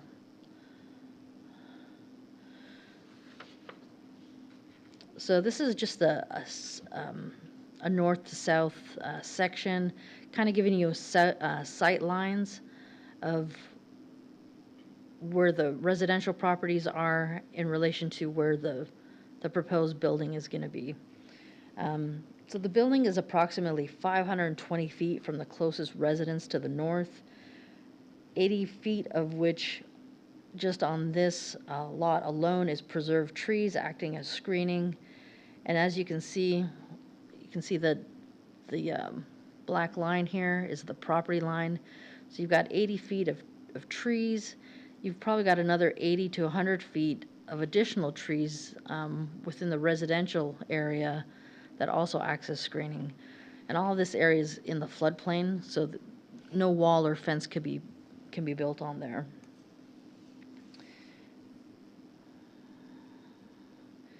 So you can see here, this is one of the buildings over here, and this is one of the buildings actually across the street. So you can see the sight line. So someone's standing out there. Basically, the trees are going to hide the building. And this is the same thing, but taken from the eastern side, where there's approximately 250 feet to the nearest residence to the east. And again, 50-foot tree preservation easement that is on site, and then you've got an additional tree stands on the residential portion. So again, blocking your line of sight from the house to the buildings.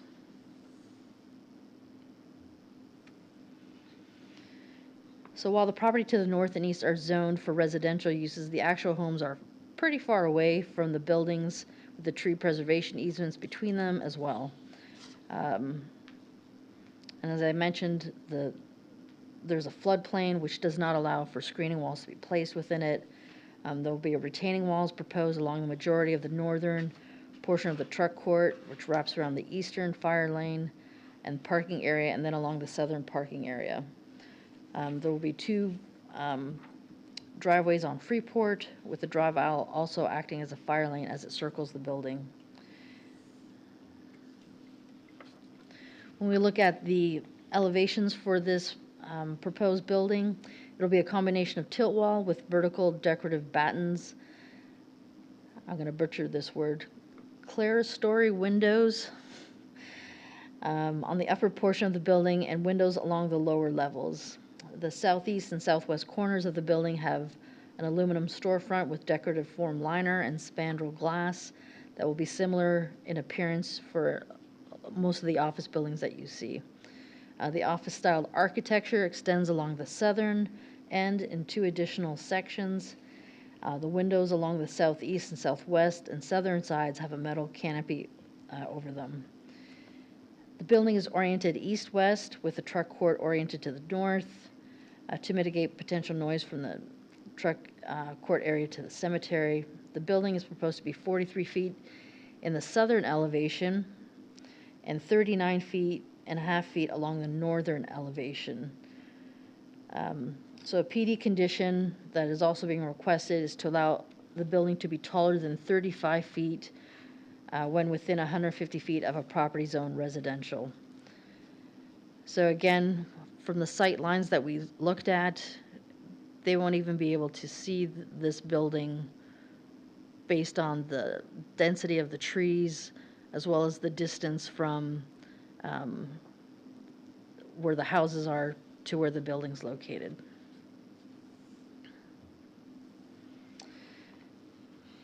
And this is just the an image of the truck court area. So no signage was provided with the submittal. Any proposed signage will need to comply with city requirements.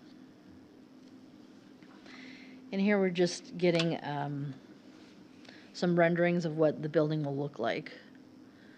So here you can see kind of the glass, the canopies, and the office-styled architecture. Again, this is a plan development being requested, so it is a zoning change. We did mail out notices, 20 within 200 feet, as required by state law, an additional 69 courtesy notices within 800 feet. And we received 4 responses and concerns. Essentially, they were looking at noise, traffic, wildlife disturbance. And I have the actual emails if you're interested in looking at them. Staff is recommending approval of this request subject to the following conditions. 1, to allow a living screen instead of the masonry screening wall. 2, to allow for the construction of a 43-foot tall building within 150 feet of residential properties. And 3, to request a variance to the city requirement for a conditional letter of map revision, or CLOMR. That is the end of my presentation. The applicant is here as well to answer any questions. Okay, thank you, Mary. A couple of quick refresher questions. So the current height, the proposed height is 40? 43. And our ordinance is 35? 35. So it's 43 along the northern, or the kind of like the front of the building, and it kind of angles down to 39 and a half to the back. Okay. Did I get that right or wrong? The other way? Oh, sorry. Okay. And the living screen rather than a masonry, what would happen if, just say, the trees died off, or they decided to take down some trees after they've developed the property? Well, they're not allowed to take down the trees without getting a tree removal permit and paying for fees. And essentially, any trees that they take down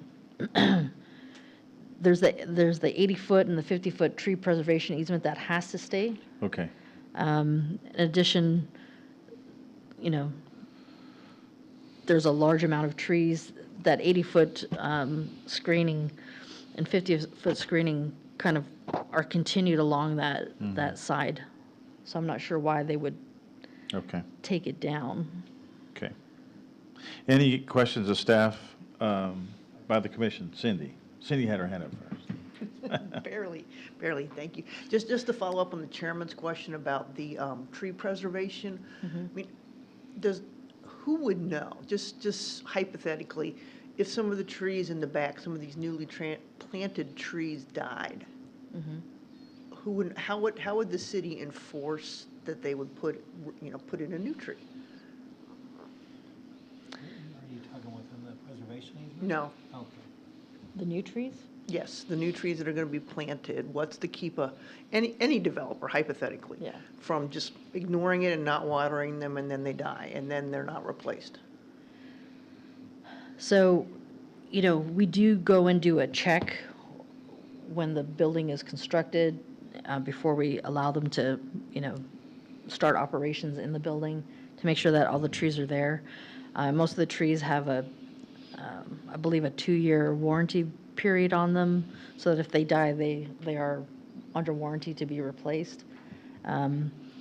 So, yeah, if we notice that, we'll go and tell them, hey, the trees are missing and you need to plant them. And then Matt, I think, has some additional information. Yeah, and then beyond that, we do expect for them to be maintained in a healthy and growing condition. It will become a code case if say, any of the trees die and they aren't replaced. Thank you. So all required landscaping has to be irrigated, so just to kind of answer your other question. Yes, sir. Mary, could I see the site plan, or do you have an aerial view of that site plan, please?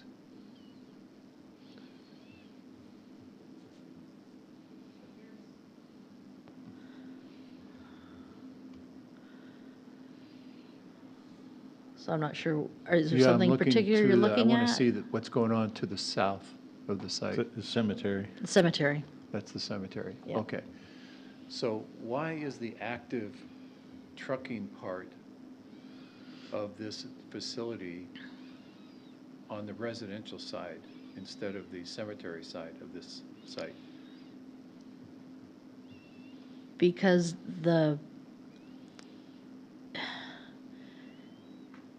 I mean, all the noise, all the noise, my point is, all the noise, trucking activity, everything is going to be happening on the residential side of the site. So I'm curious why the developer thought it was a great idea to put that activity on the residential side rather than on the cemetery side. there's Is there an about, access issue, or what's no, happening? because it's about 500 feet before you reach a house versus, Still, there's the noise. but there's like 250 feet of trees. I think it's a legitimate question. You True, guys- there's a buffer there, no doubt, but Yeah. Yeah, we'll get it from the applicant there, Kent. Any other questions of staff by the commission? Freddie, any questions of staff? I haven't, I don't have any, thank you. Okay. I see the applicant's ready to go, so we name and address for the record. Good evening. My name is Sonny David. I'm with Langen Engineering. Address is 2999 Olympus Boulevard in Dallas, Texas, 75019. To answer the question or to discuss about that one point about the layout of the site, really what we were looking at is a couple of different things, where the site's best laid out. When you start looking at it from a grading standpoint, just how you have docks a little bit lower. As you're approaching towards the Cottonwood Branch, the grades are lower, and so naturally it does make sense to have the layout as it's shown. The other thing that we were considering, though, is looking at an alternate where we flip the building to the other side. What happens is you basically, your higher portion of the building will then be facing the residence, and then you'll also be about 100 feet closer to that, and so it becomes more visible with where the building is in relation to their properties. And so really from trying to find a perspective that made the most sense from both sides, we thought flipping it in the location where we have shown allows the building to be a lower elevation, you know, on the truck court side, and then again, 100 or so feet back from where the residences are. Thank you. Sure. Is there, can you share why the height needs to be increased? It's the clear height from internally within the building. It's 32 feet clear, which is pretty standard and typical of the warehouse distribution for speculative warehouse. You know, also one other point I just did want to mention is the 39 feet that we're talking about is really at the two end caps of the building. The northern edge of the building that's facing the residences are actually a little bit even lower. They're about 36 feet and 4 inches high. And so the vast majority of the building is really at that lower elevation, and then really the end caps are where it steps up to 39. Okay. So you're proposing a shell. What kind of tenants do you anticipate having?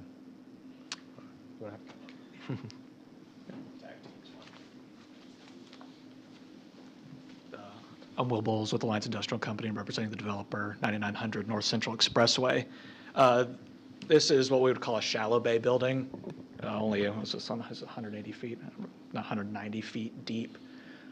That tends more towards tenants that, well, first off, we expect this to be, this really sets up for 4 tenants, so a lot more office use than true distribution, but some this deep really tends to more neighborhood services or tenants that really require sort of the box truck type trucks versus a true 18-wheeler. That's really who we expect. People that operate between the hours of more of an 8 to 5 business versus a 24-hour, truck and come and go type of place. So what kind of businesses? I can give you a couple examples. Just south, we call this one Freeport 2 because we have a site on Freeport in the city of Irving at Freeport 635, which is a 2-building one. Building A is about this size, similar dimensions, is occupied by Terminex for, 3/4 of it. So, Terminex, green trucks.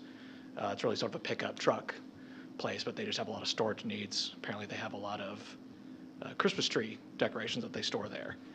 The remainder of the building is occupied by Bar S Foods, which does the frozen hot dogs. And so they do a lot of freezer trucks. And then I'll also mention, so that's a similar size building. I think it's about almost the same dimensions as this one.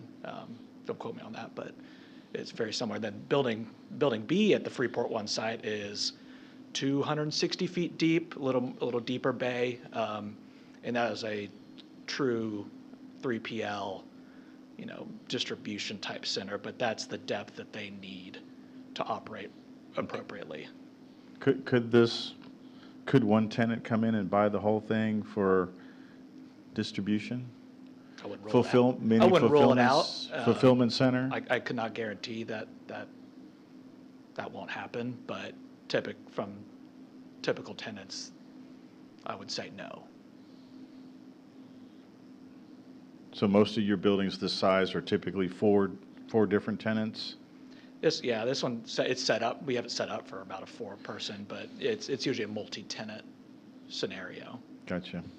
You mentioned that the typical operation is an 8 to 4 kind of scenario? More of a typical working hours for a building of this size, yes. In pre-session, we heard some of the concerns were noise and things from the trucks, reversing, beeping and things like that. Could that, if some limitations were placed on operations, would that be a handicap to your site? It would from a leasing standpoint. I'd like to understand what. 6 to 10 or something like that? Whatever, isn't that what we typically do on these kind of things? 6A to 10P.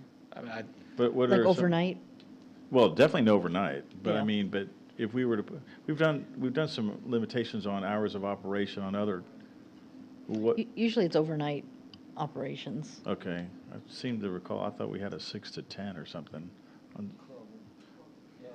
Oh, Kroger. Okay. It was more the retail. So what Okay. they're asking is no deliveries at 1 o'clock in the morning Sure. and wake up the neighbors. Yeah. That's what we're talking. 18-wheelers coming in there at 2:30 in the morning. Yeah. I think that's your concern. Yeah, it is. And you said it's like a smaller delivery type truck? Typical for something like this. It's not like an 18-wheeler, a typical 18? It can accommodate an 18-wheeler, but typically that's not who leases a Gotcha. building of this size or these specs. Okay. Questions of the applicant? Yes, sir. What would be the impact to you if we wanted you to flip the building and put the, we'll call it the dormant side of the building towards the residences rather than the active side of the building? I think the building would shrink, have a lot more grading impacts. I don't know if we'd be able to save as many trees. I think you'd probably add some walls there as well. Additional walls.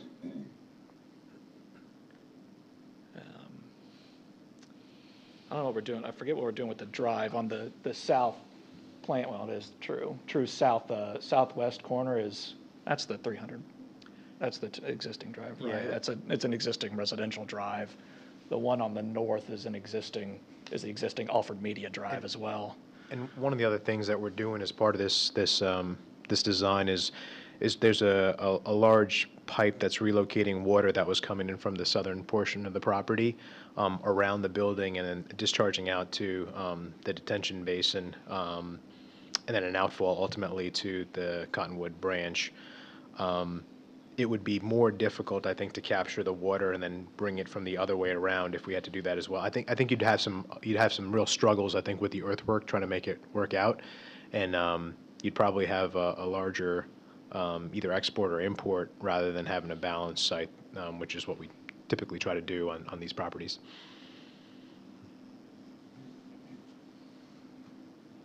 Bottom line is, it's doable, but it would be more expensive for you, correct? Correct. Yeah, it's hard to say all the challenges, but yeah, between walls, additional walls, shrinking the building, potentially having some issues relative to changing the patterns of the water and bringing it over to where we wanted it to be, and some earthwork issues. Yeah, I think that's just at the top of my head what I could think of, but there could be other challenges there as well.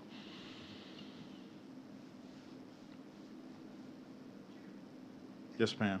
Sorry. Cindy, fire away. Thank you. I'm always concerned about stormwater runoff, and I appreciate that you have this proposed retention basin here.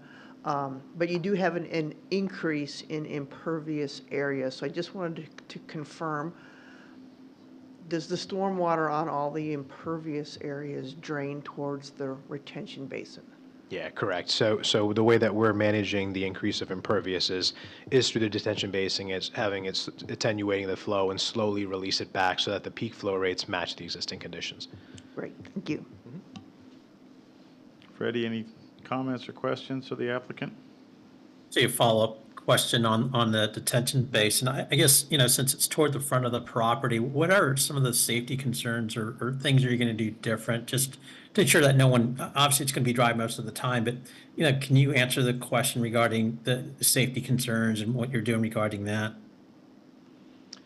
Yeah, one of the things that we try to do when we tend to lay these out is have it some approximate distance away.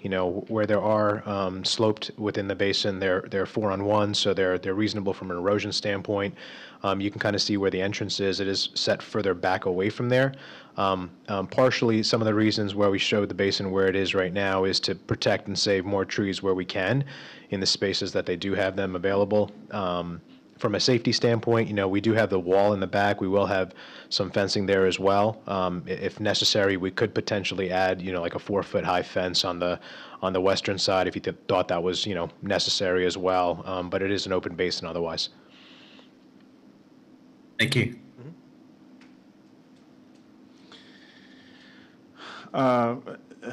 Mary, you mentioned there were some comments that were brought in regarding the proposed application.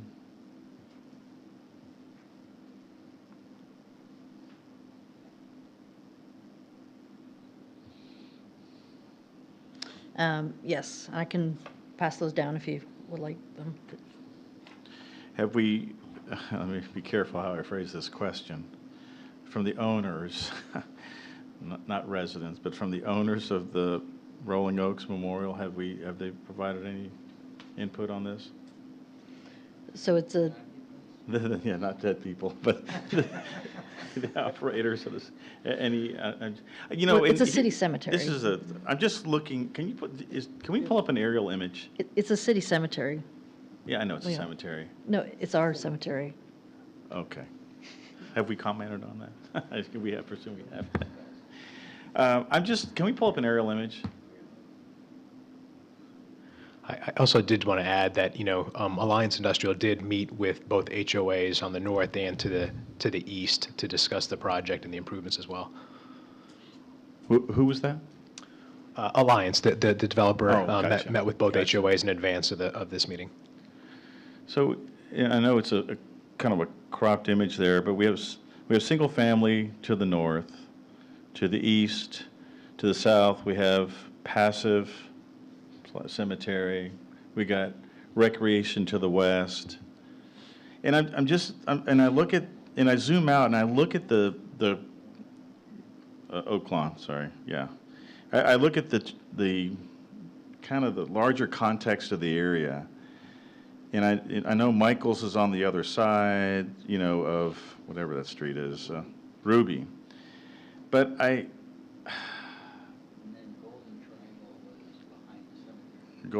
yes, the smaller, yeah. Container I look store. at that, I just feel like it's just too much. You're asking for a taller building.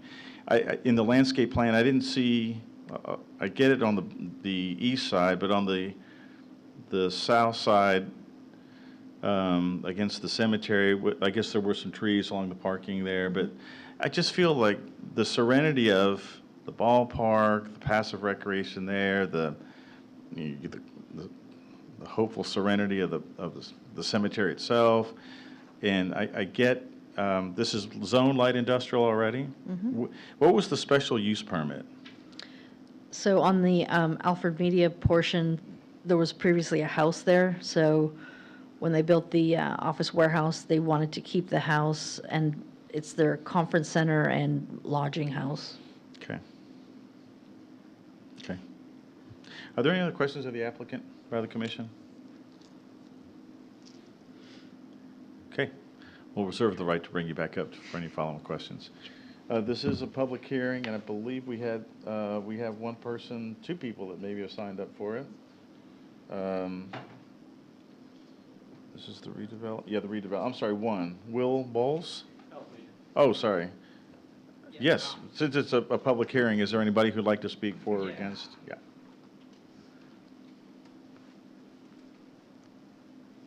Thank you, Commissioner. If I could get your name and address for the record. Ram Sonkovalli, and my address is 618 Oak Grove. So we are east of this property. One second, I'm sorry. So I represent the HOA too, Nine Oaks HOA, all that property to the east. Okay. Well, I really liked how you questioned them, and some of the questions I was about to ask the same questions, and I got few answers from what you asked. But my greatest concern is, before when there was Alfred Media, we got some issues with noise. Whenever they were loading trucks, we could hear noises. So my house particularly is on the north side of that cul-de-sac to the east. So I'm adjacent to that side property. So, they talked about different numbers, how many trucks, how many cars are going to be there, hours. Those are all my concerns. The other concern is I developed Nine Oaks. So Lomers, kind of no, but is there any excess water coming off this construction? Excess, because any rainy event, we have a lot of water going through that creek, and we don't want more water added to the creek because already my property, which is like 0.74 acres, it gets flooded to the one side, so I don't want any more water added to that creek. So that's my greatest concern. Okay, thank you very much. Mhm. Is there anybody else who'd like to speak for or against the proposed application? Seeing none, I'll close the public hearing. Discussion by the commission.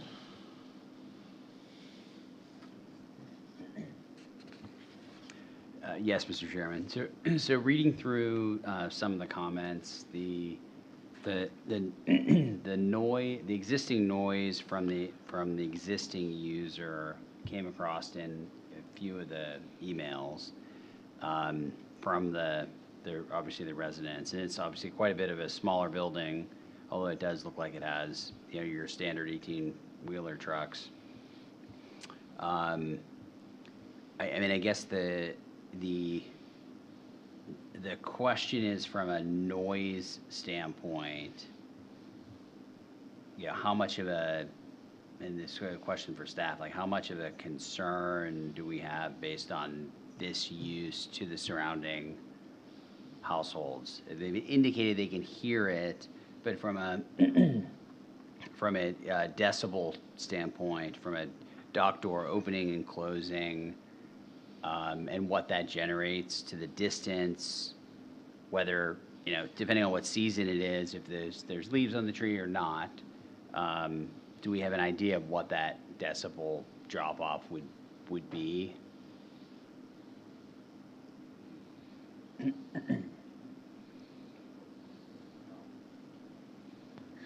So just a little clarification. It is zoned light industrial. The reason we're doing the PD is for the screening wall and the height. Otherwise, they can do this by right. So obviously, the screening wall is kind of impractical because there's the creek and the floodplain. And the height, they want the extra heights because for industrial buildings, that's what they're looking for now, is a clear height because of the technology and everything that goes inside of those buildings. So your question about the noise, I don't have an answer to that. The only thing I can tell you is that, it's like 500 feet to the houses to the north and probably a good 220 feet the houses to the east before it hits the building. And there's all that space in between is mostly trees. Okay, thank you, Mary. And now, the applicant, I asked about the kind of typical users. You said 8 to 4, but it could be a fulfillment center, right? There's nothing that says it couldn't. No, you're not asking to limit it. Yeah, I couldn't say with 100% certainty that a distribution center wouldn't come single tenant occupy it, but from what we've heard from our tenant brokers that we've worked with, we have not really heard of someone occupying a building like this. What is the typical sound of an operation like this? I mean, I'm just thinking 4 tenants. I don't know how active it is. Trucks backing up, the beeping all day long, throughout the day. I'm just asking. Don't really have a good answer for that. I'm not typically around during the operation once it's leased up, It's not continuous, but it's enough that it's sporadic throughout the day for reversing Sure. and things like Yeah. that. And I'm sure, I'm trying to think, I've been around when Bar S Foods has been coming around, but I'm sure they're at 7 o'clock loading up freezer trucks, taking it to, wherever they're dropping off their frozen hot dogs. Or Yeah. Terminex is loading up their pickup trucks with all their, whatever Yeah. pesticides or chemicals and all the Christmas tree lights. Yeah, okay. While the applicant's up, any other questions of the applicant? Freddie, anything from you? No questions. Okay, all right, thank you very much.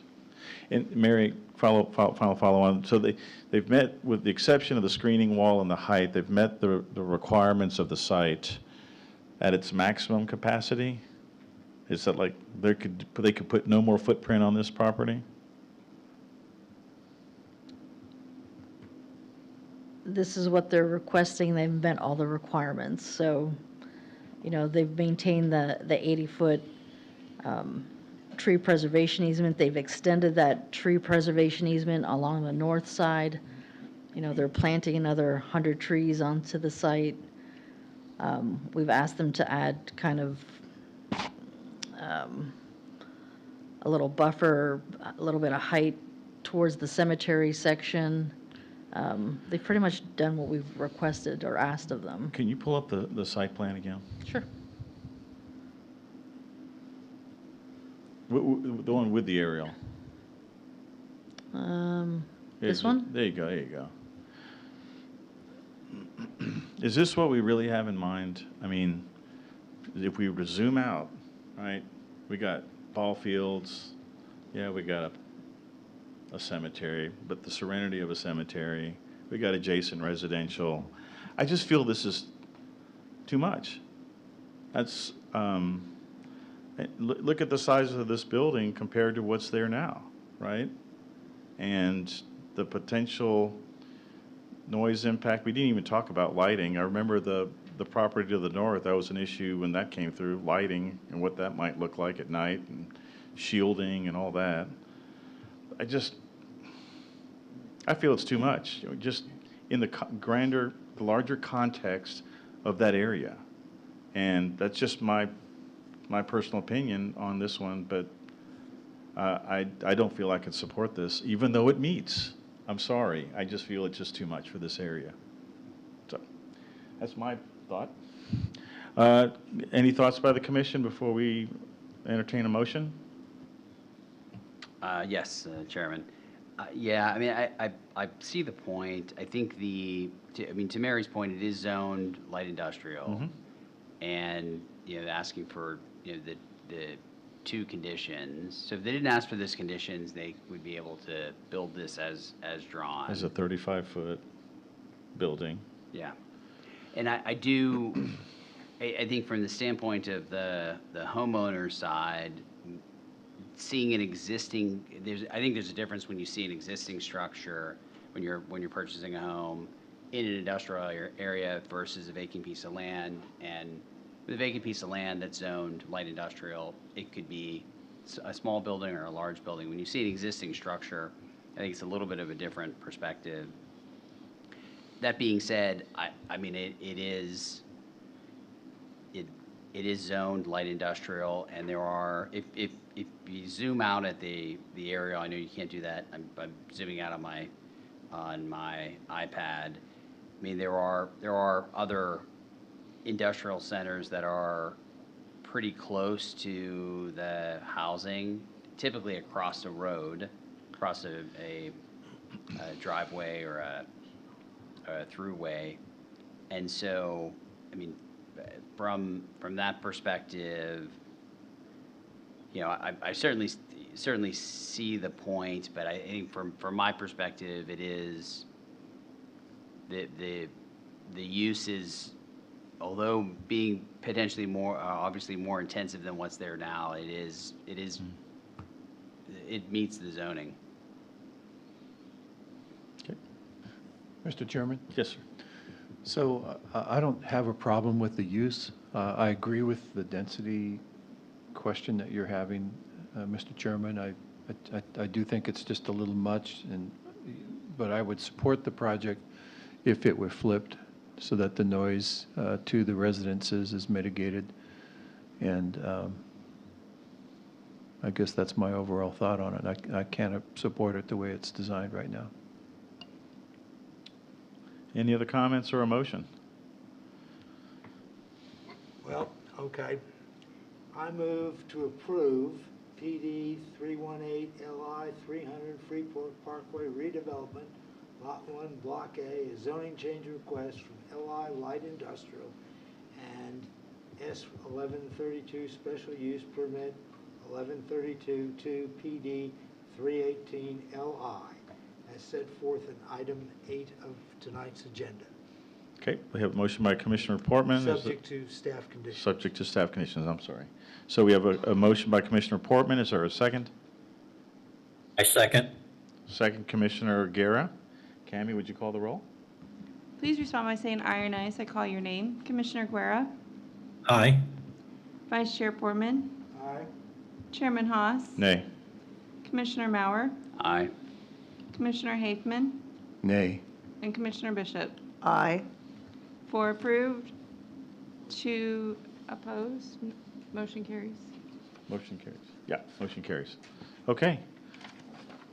Item 9 on the agenda is the accompanying redevelopment edition. This is a public hearing, 300 Freeport Parkway redevelopment edition, to consider approval of the redevelopment edition Lot 1 Block A replat, to plat the 2 properties into 1 lot, a portion being a replat of the Alford Media Edition consisting of 13.05 acres of land located south of Sandy Lake Road and on the east side of South Freeport Parkway, being developed by Alliance Industrial Company and being represented by Langen Engineering and Environmental Services. We have a staff presentation by Ms. Mary Braun Boswell. Mary? So obviously, this is a companion item to the zoning case we just heard. Again, to combine the 2 pieces of property into 1 lot, totaling 13.05 acres. It'll establish fire lanes, easements for the construction of the new office warehouse building, and it'll show, what easements are being removed. So staff is recommending approval of the plat, subject to the following conditions. 1, that there may be additional comments at the time of engineering review and building permit, and 2, that tree mitigation fees are paid at the time of tree removal permit. And that's the end of my presentation. All right. Any questions of staff by the commission? Okay, seeing none. Is there anything the applicant would like to add to the proposed case? Seeing none. And you're in agreement with the conditions as presented? Nodding yes. Okay. This is a public hearing. If there's anybody who'd like to speak for or against, please come forward. Seeing none, I'll close the public hearing. Any discussion by the commission? Is there a motion by the commission? Yes, Mr. Chairman, I move to approve item 9, 300 Freeport Parkway redevelopment plat edition, Lot 1 Block A replat, to plat the 2 properties into 1 lot, for item 9 in our agenda. Okay, we have a motion by Commissioner Portman. Is there a second? Second. I'm sorry, we have a second by Commissioner Marr. I'm sorry. Cammie, would you call the roll, please? Please respond by saying aye or nay as I call your name. Commissioner Guerra, Aye. Vice Chair Portman, Aye. Chairman Haas, Because we're platting 2 lots into 1 lot, I'm not opposed to that. So I'll vote aye on that. Commissioner Mauer, Aye. Commissioner Hafman, Aye. Commissioner Bishop. Aye. All approved, none opposed, motion carries. Okay, thank you very much. All righty, item 10 this evening, 10 through 13, these are ordinance text amendments. I will read them all in. Okay, item 10, this is off-street loading space, an ordinance text amendment to consider approval of text changes to our Code of Ordinance, Chapter 12, Article 31-3, off-street loading space for all districts, adding, quote, existing loading dock areas of warehouse/distribution sites within the light industrial district may be converted to additional off-street parking spaces, provided the area is screened from public view or adjacent property with evergreen landscaping in accordance with Section 12-34-7, the general standards, or with a masonry screening wall in accordance with Section 12-33 screening standards. Item 11 is parking requirements based on land use. The ordinance text amendment to consider an amendment to the Code of Ordinances, Chapter 12, Article 31-6, that being the parking requirements based on use. Amending the off-street parking requirements for manufacturing or industrial establishment, research or testing laboratory, creamery, bottling plant, warehouse, printing or plumbing shop, or similar establishment. to replace term warehouse with warehouse/distribution, and revise the parking requirement from 1 space per each employee on the maximum working shift, plus space to accommodate all trucks and other vehicles used in connection therewith, but not less than 1 parking space for each 1,000 square feet of floor area, changing that to 1 parking space for each employee on the maximum working shift plus space to accommodate all trucks and other vehicles used in connection therewith, but not less than 1 space for each 2,000 square feet of floor area. Item 12 is rules for computing the number of parking spaces. To consider text change amendments to the Code of Ordinances, Chapter 12, Article 31-7, that being the rules for computing the number of parking spaces. Adding quote number 6, the Director of Community Development is authorized to grant a 5% reduction in parking for retail centers greater than 10,000 square feet in building area. Item 7, the Director of Community Development is authorized to approve a reduction of the number of required parking spaces by more than 5% reduction in the number of required spaces for retail centers greater than 10,000 square feet in building area. And if such reduction is supported by findings of a parking study or alternate parking plan but obtained by the owner or developer of the property that is prepared by a licensed transportation engineer. Item 13, provisions for business zoning districts. To consider text change amendments to the Code of Ordinances, Chapter 12, Article 12-29-4, that being provisions for business zoning districts, to allow signs, excluding pole signs, built prior to 1990 to be rebuilt in the same location with the same height and width, provided they are architecturally compatible with the main structure on site. We have a staff presentation by Mr. Matt Steer. Matt?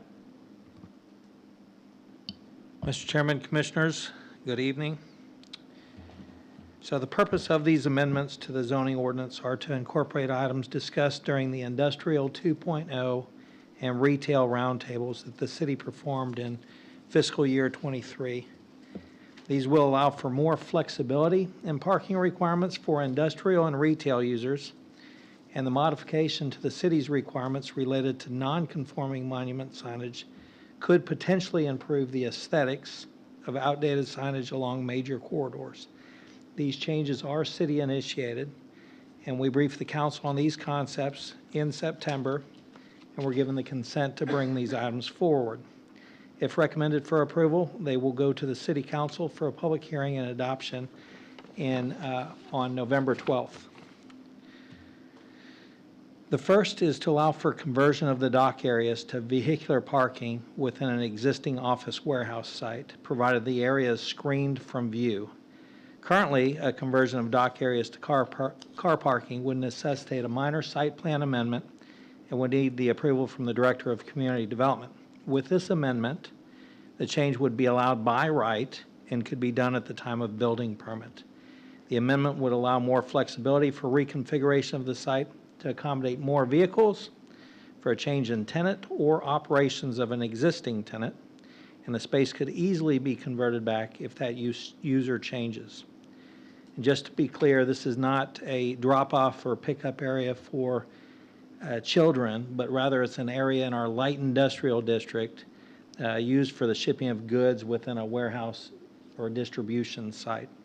So here's an existing example. We have, this is Lot 2, Building 3 of the warehouse that was constructed at the southwest corner of Beltline and Southwestern. And if they wanted to come in and convert that area to car parks, they would have to effectively screen that from the view of the adjacent properties in the public road.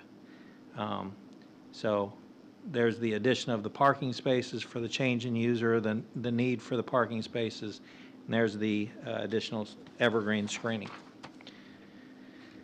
The second of the text amendments is a minor text amendment to the zoning ordinance to address current requirement for warehouse or distribution centers.